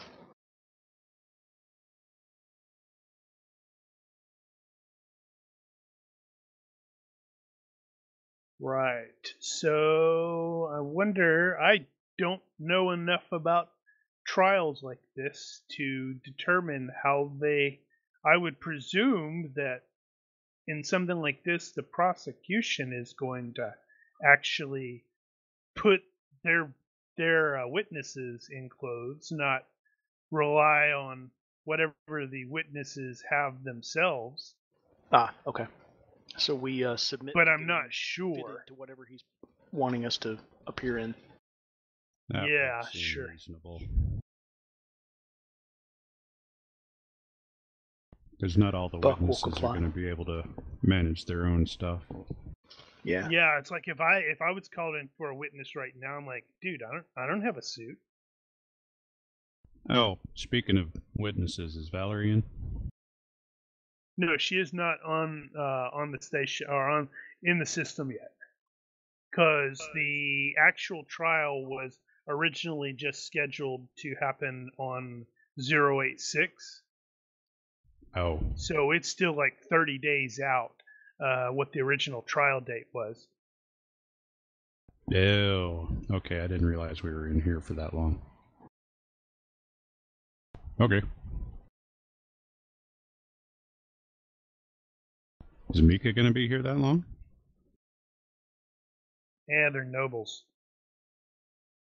Well, If you recall, also, he was aware that you were basically planning on coming here to meet up with your ship. So if he was That's unable to sway you guys to his side, it's entirely possible he'll just hire some people to crew the ship back. yeah. No, that's true. We can recommend a good crew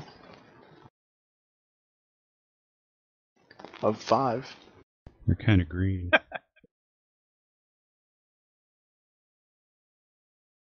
Right. So, in the process, while you are being, fitted for various clothes and such like that, you will be able to learn a bit more regarding, well, how this sort of works.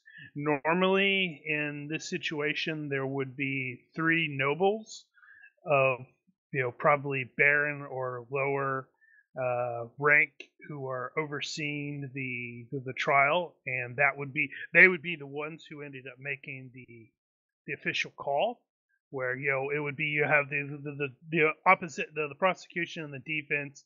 They would argue their points. The three nobles would be able to actually ask questions and such like that, because it's more of the not antagonistic. I don't remember what the adversarial trial. But in this case, there is just the Kelton Zon, the priest, who is acting as the voice of Marzon. In which case, they wear this sort of traditional outfit, mask, and stuff like that to oversee. Interesting.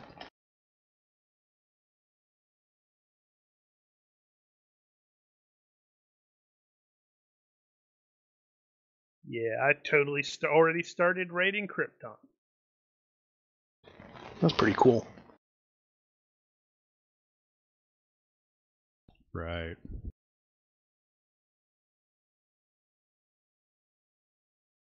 A folding pistol. That's kind of cool. I want that. I'm going to try to buy that.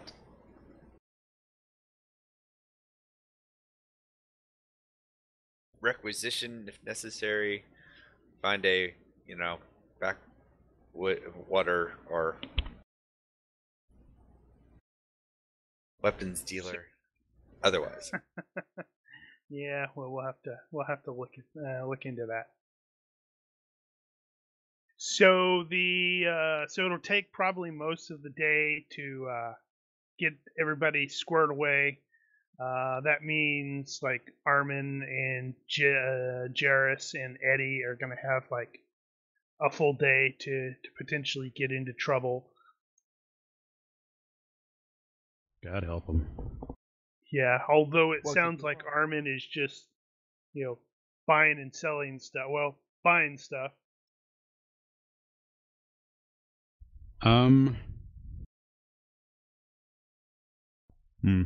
Well, no, I don't think. I guess Spears really doesn't need any extra help. I was going to say she could probably bodyguard for Spears.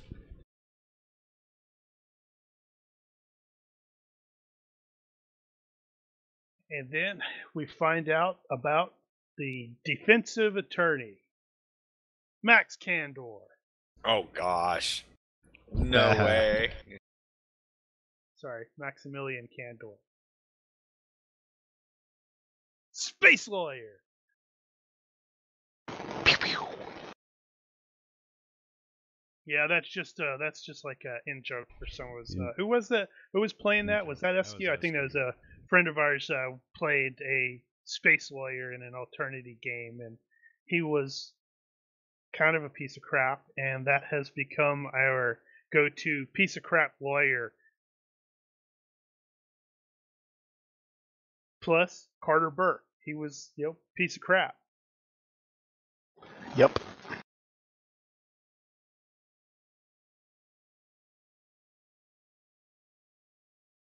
So Carter Burke versus Perry Mason. And Hannibal Lecter on trial. Before the voice of Rao. I like where this is going. Okay, so the trial itself would normally, obviously take place in a courthouse, but in this case, it's going to be at this this sort of temple thing. That it's mostly going to be cleared out because there exists the possibility of that has also been one of the requests by the defense, because, in opposition research, aka they were digging into research onto the PCs, they may have stumbled onto some vaguely classified stuffs. So rather than there being a lot of people, it's going to be mostly empty. But the layout itself is going to be something along like this, where the voice guy is up at the top overseeing. The guy that is what's his name? Mason would be there, although he's not just going to be standing in a column of light. It's probably going to be more like there's like a cylinder, a glass thingamajig around him, so he can't just bug out and leave. So like that, but with no spectators? That's intimidating. Correct. There will be obviously the respective prosecution, defense, and such like that will both be present. They'll be like up here, sort of like this dude, where they're arguing. The PCs are not going to be immediately present. They're going to be mostly sequestered until they're called in. And in which case, it'll be like one person will be called in, and there'll be you give your side from the prosecution, and then the defense guy tries to tear you to shreds because he's Max Candor, space lawyer, and then you'll be like relocated, so you're not always going to be there the entire time. And then at the conclusion, once both sides are done, the voice that guy is going to judge the evidence and make the decision.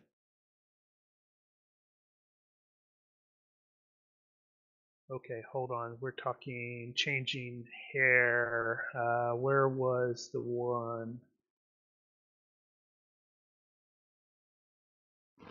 Cara Delevingne.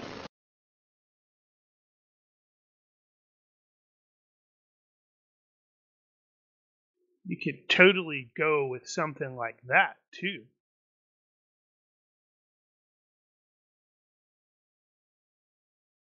Maybe that's what her clone looks like.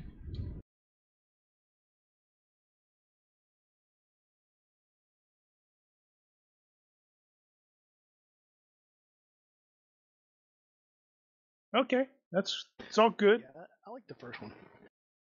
It's all good. Blah, I like the hair on the first one, the eyes on the second one.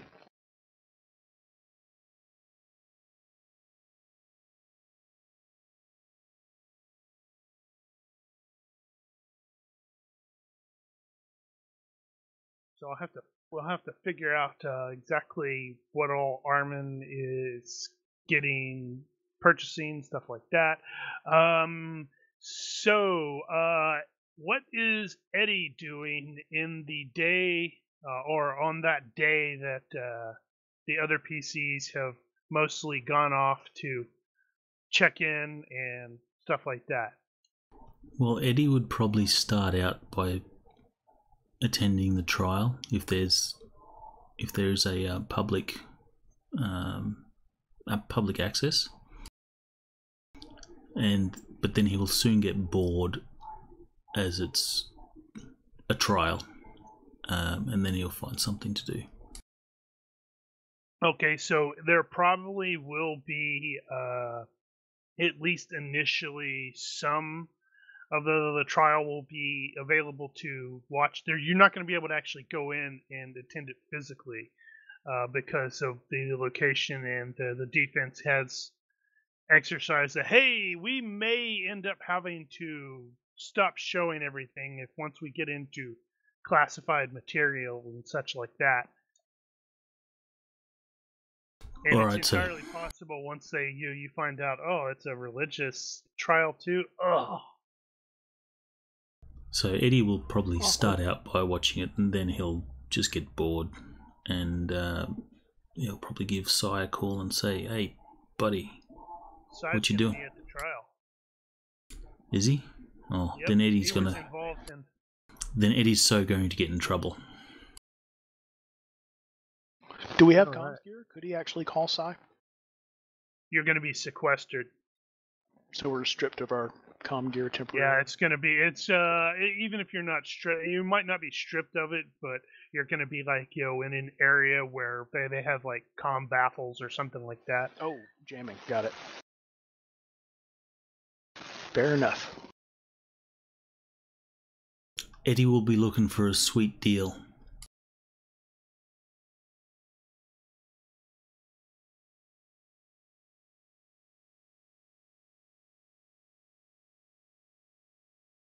So that will be a complementary skill. So Streetwise is the complementary to get a +1 on merchant.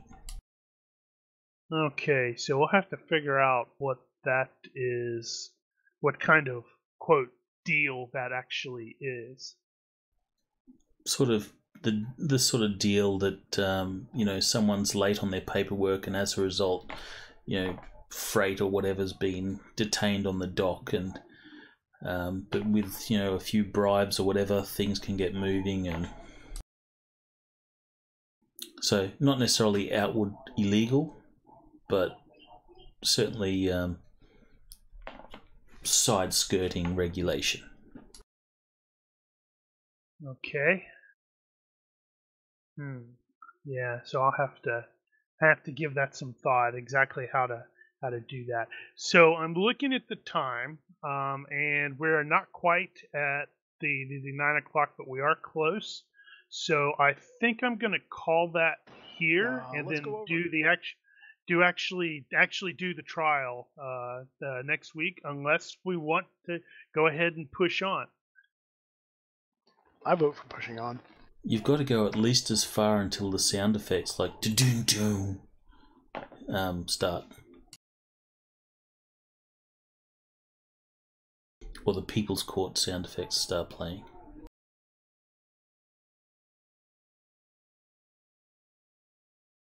Okay, well, if that's the decision, we can do that.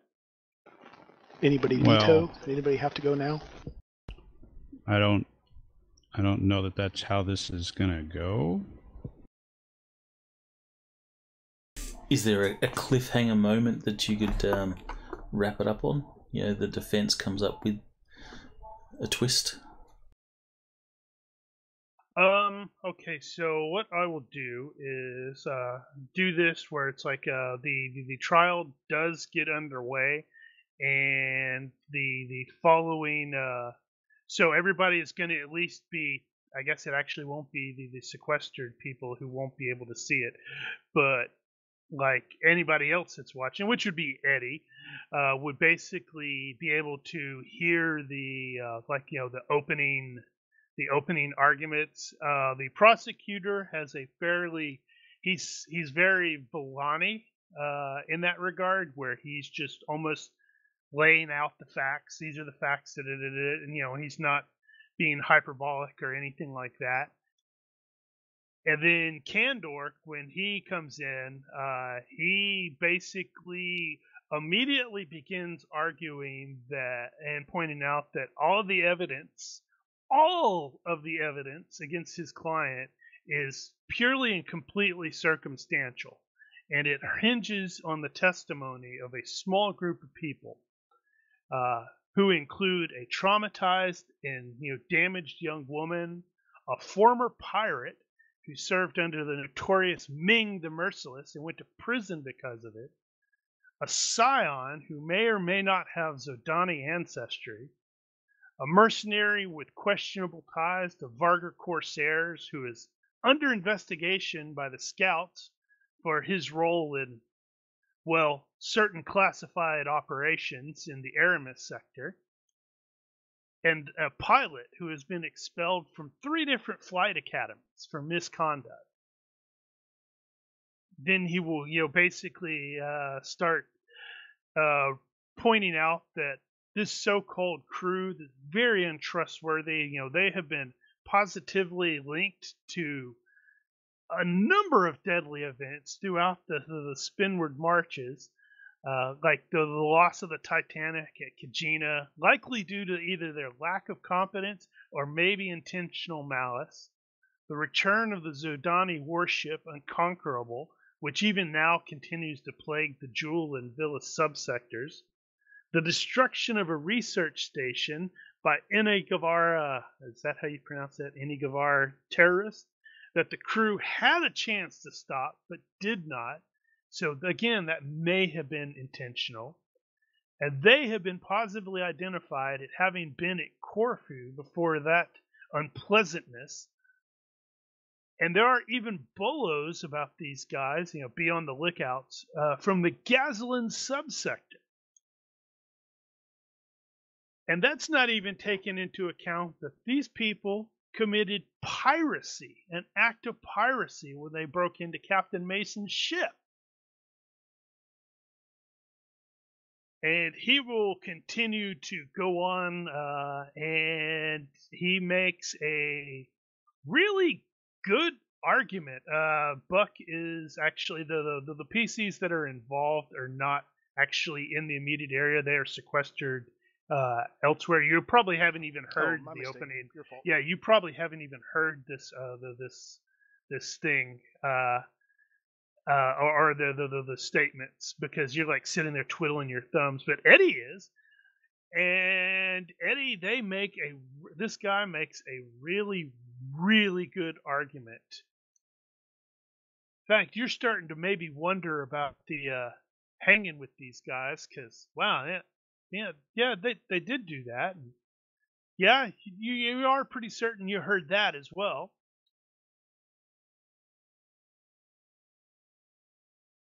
Well, Eddie having a let me just check if he does have sense of duty. Yes, Eddie does have sense of duty to his companions. So in the public room where the press and all that would be sort of hanging out, he says, that's not true. They're good people. That guy's mincing words and stuff. He's just using legalese to make them sound bad. That's a load of rubbish. Reporters in the room might have some questions about that.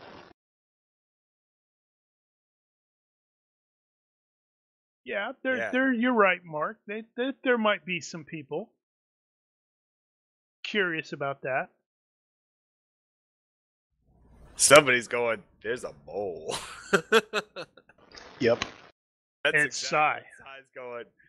Sai's like, well, that's No, interesting. Sai's not going to be aware of this. You guys are all sequestered. You don't get to hear Only Eddie any is of the seeing stuff. Yeah, Oh, Armin might be, News Jim may be, depending. Yeah, I guess there's no reason Jarrus couldn't be watching the feed. Yeah, Right. he can probably Shoot, could I theoretically even be in there, I guess recording some of it or watching it because news? you can probably if- take on if- whatever public feeds you want. I don't know that he would be in there specifically recording it unless he was there with a news crew. That's what we need to get him some credentialed news. Some Yes, news let's credentials, press let's do some more fake up to watch Hank grimacing. News Jim. We don't have to tell Hank. In fact, Here's that's News Sai's Jim on channel 42,463. Nice. Oh, you're just a registered news camera. Yeah. So That's right. yeah, He's a we blogger. basically- He's Gypsy. So we just, get you and we find a news drone, gank it, strip its ID or electronic ID, and duplicate it over to News Jim. Right. I think so then the I think So it'd it be always easier shows up just to as- register his ID as legit press. right. Got So that then the too. defense attorney will also add property damage to the list. If he's got Best this much, idea is ever. one property damage really going to change anything? Yeah, I mean the property damage. As the list is just growing There was in real this one time. time where they pretended to be a Catholic priest, and somebody, good times. Yeah. So basically, what happened, or how I was approaching that with this regard, is both sides, both of the lawyers, made an initial public speaking check. One of them did a lot better than the other. Well, in the public, press room or whatever, Eddie's going to be fairly vocal, saying that it's not like that at all. He's inflated some of the comments, and it didn't happen like that. And Eddie will be vocal about it, almost angry. Hey, what if And Eddie he is becomes a totally lawyer? going to draw the attention of some of the people. Yeah, that's so totally going to get interviewed. What if Eddie becomes a lawyer? Or a star.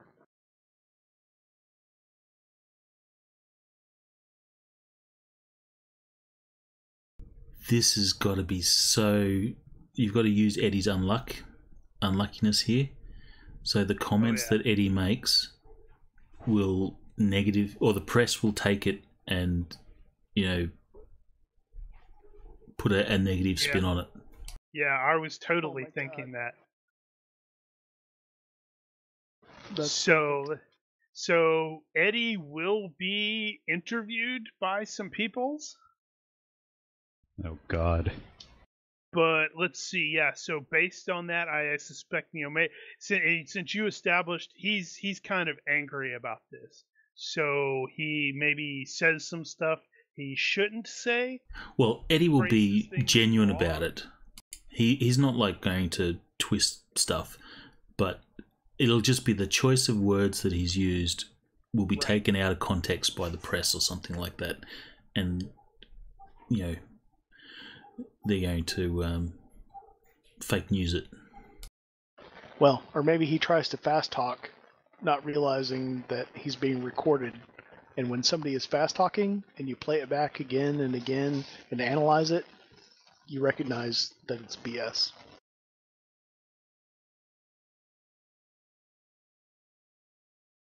I'm wondering if we need, because that would totally be amusing. Where it's like the reporters and the various drones close in on Eddie, and they're like, "Tell us!" And Eddie starts talking, Oh no. But fails. and it fails.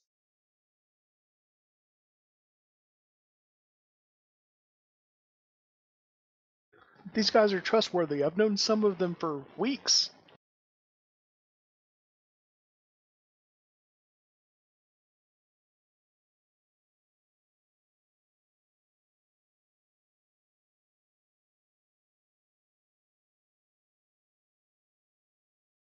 Where the hell? But it has to be unluckiness. So, Eddie's taken out of context. It totally fails. Because Eddie's not going to rat on his friends or anything. So it has to be just that he got one particular reporter or something that is friendly with Adric or the defense or something like that, and has just spun the story completely wrong way. Quote mind.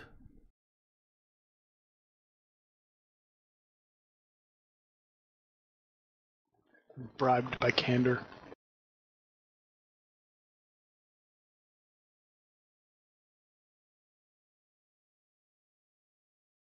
Somehow I'm I looking. feel, Hank, that your cousin's never going to make it.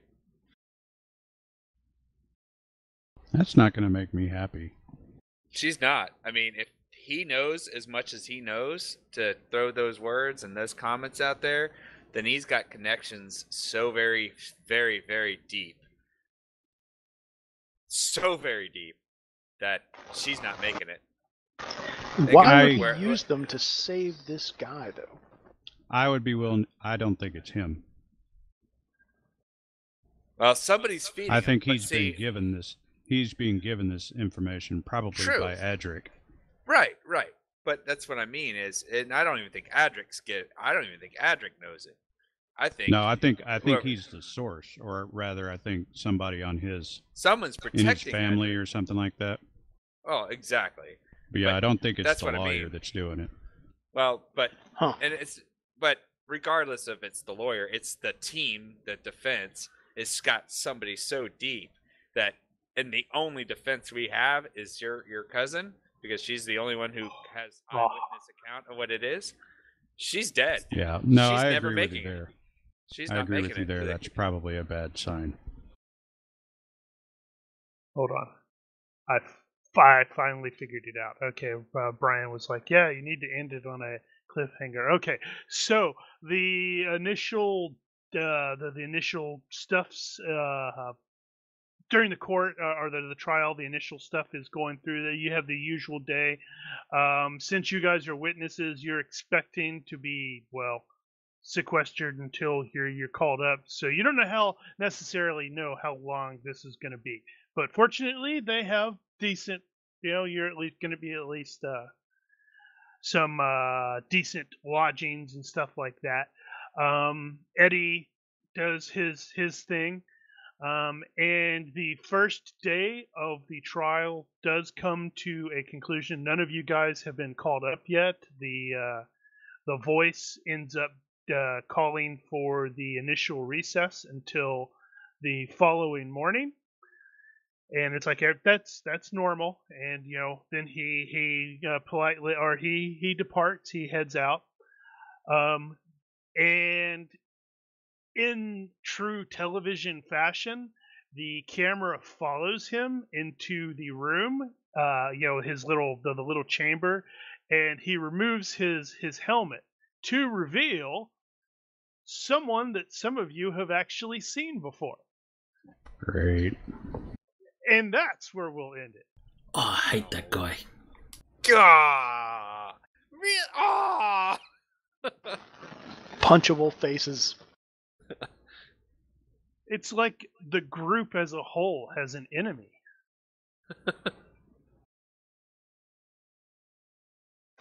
All right. So everyone will get the character point for this one. I hate that guy. I think I hate. Well, that he's guy not more than that exactly guy. fond of you guys either. think I hate him more than I hate Aldrich. He was just a psychopath. This guy is just vicious. In the press room, Eddie shouts out and pointing at the screen, I hate that guy. No, you don't actually see that. This is cutscene. This is like a cutscene where he like Oh, steps right, okay. into there and it's like into his private chambers. all right. Yes. Yeah, you can feel free to do that. We'll probably need to get at least a list of the kind of stuff that you are looking for there, Armin. Again, we do have the board, so you can probably post that on there. Eddie's going to get a little bit better at gambling. Just a little. Just a little. I don't think I'm going to go any higher than that.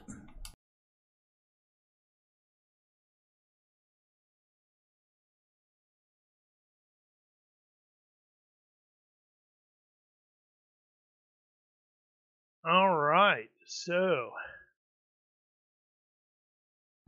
Stream out. yeah, well, feel free to let me know of anything that you can think of. Before we go, I do have some stuff that I am making a note of. I'm going to re-review my Starship Malfunction tables here. I'm going to figure out and post on the boards exactly how much everybody should have gotten for the month's pay. I'm also going to double check on Armin's biotech upgrades. I think she's fine, or at least I'm also going to put the LC on there. I'm probably also going to do that on. Ooh, that's a good idea. I could also put the LC on size, the cybernetics as well. For future reference. Sai has learned a thing or two about gambling, it seems. Yeah, losing it all, playing a few different games. Well, Eddie's shown you a number of things what not to do. After the fact. Yep. All right. Well, hope everybody had at least a little bit of fun. Very entertaining. Good night, stream. Good night, stream. I hope you guys enjoyed the crazy. It's not over. Nope. The crazy or the story. Blah, ha, ha, ha, ha.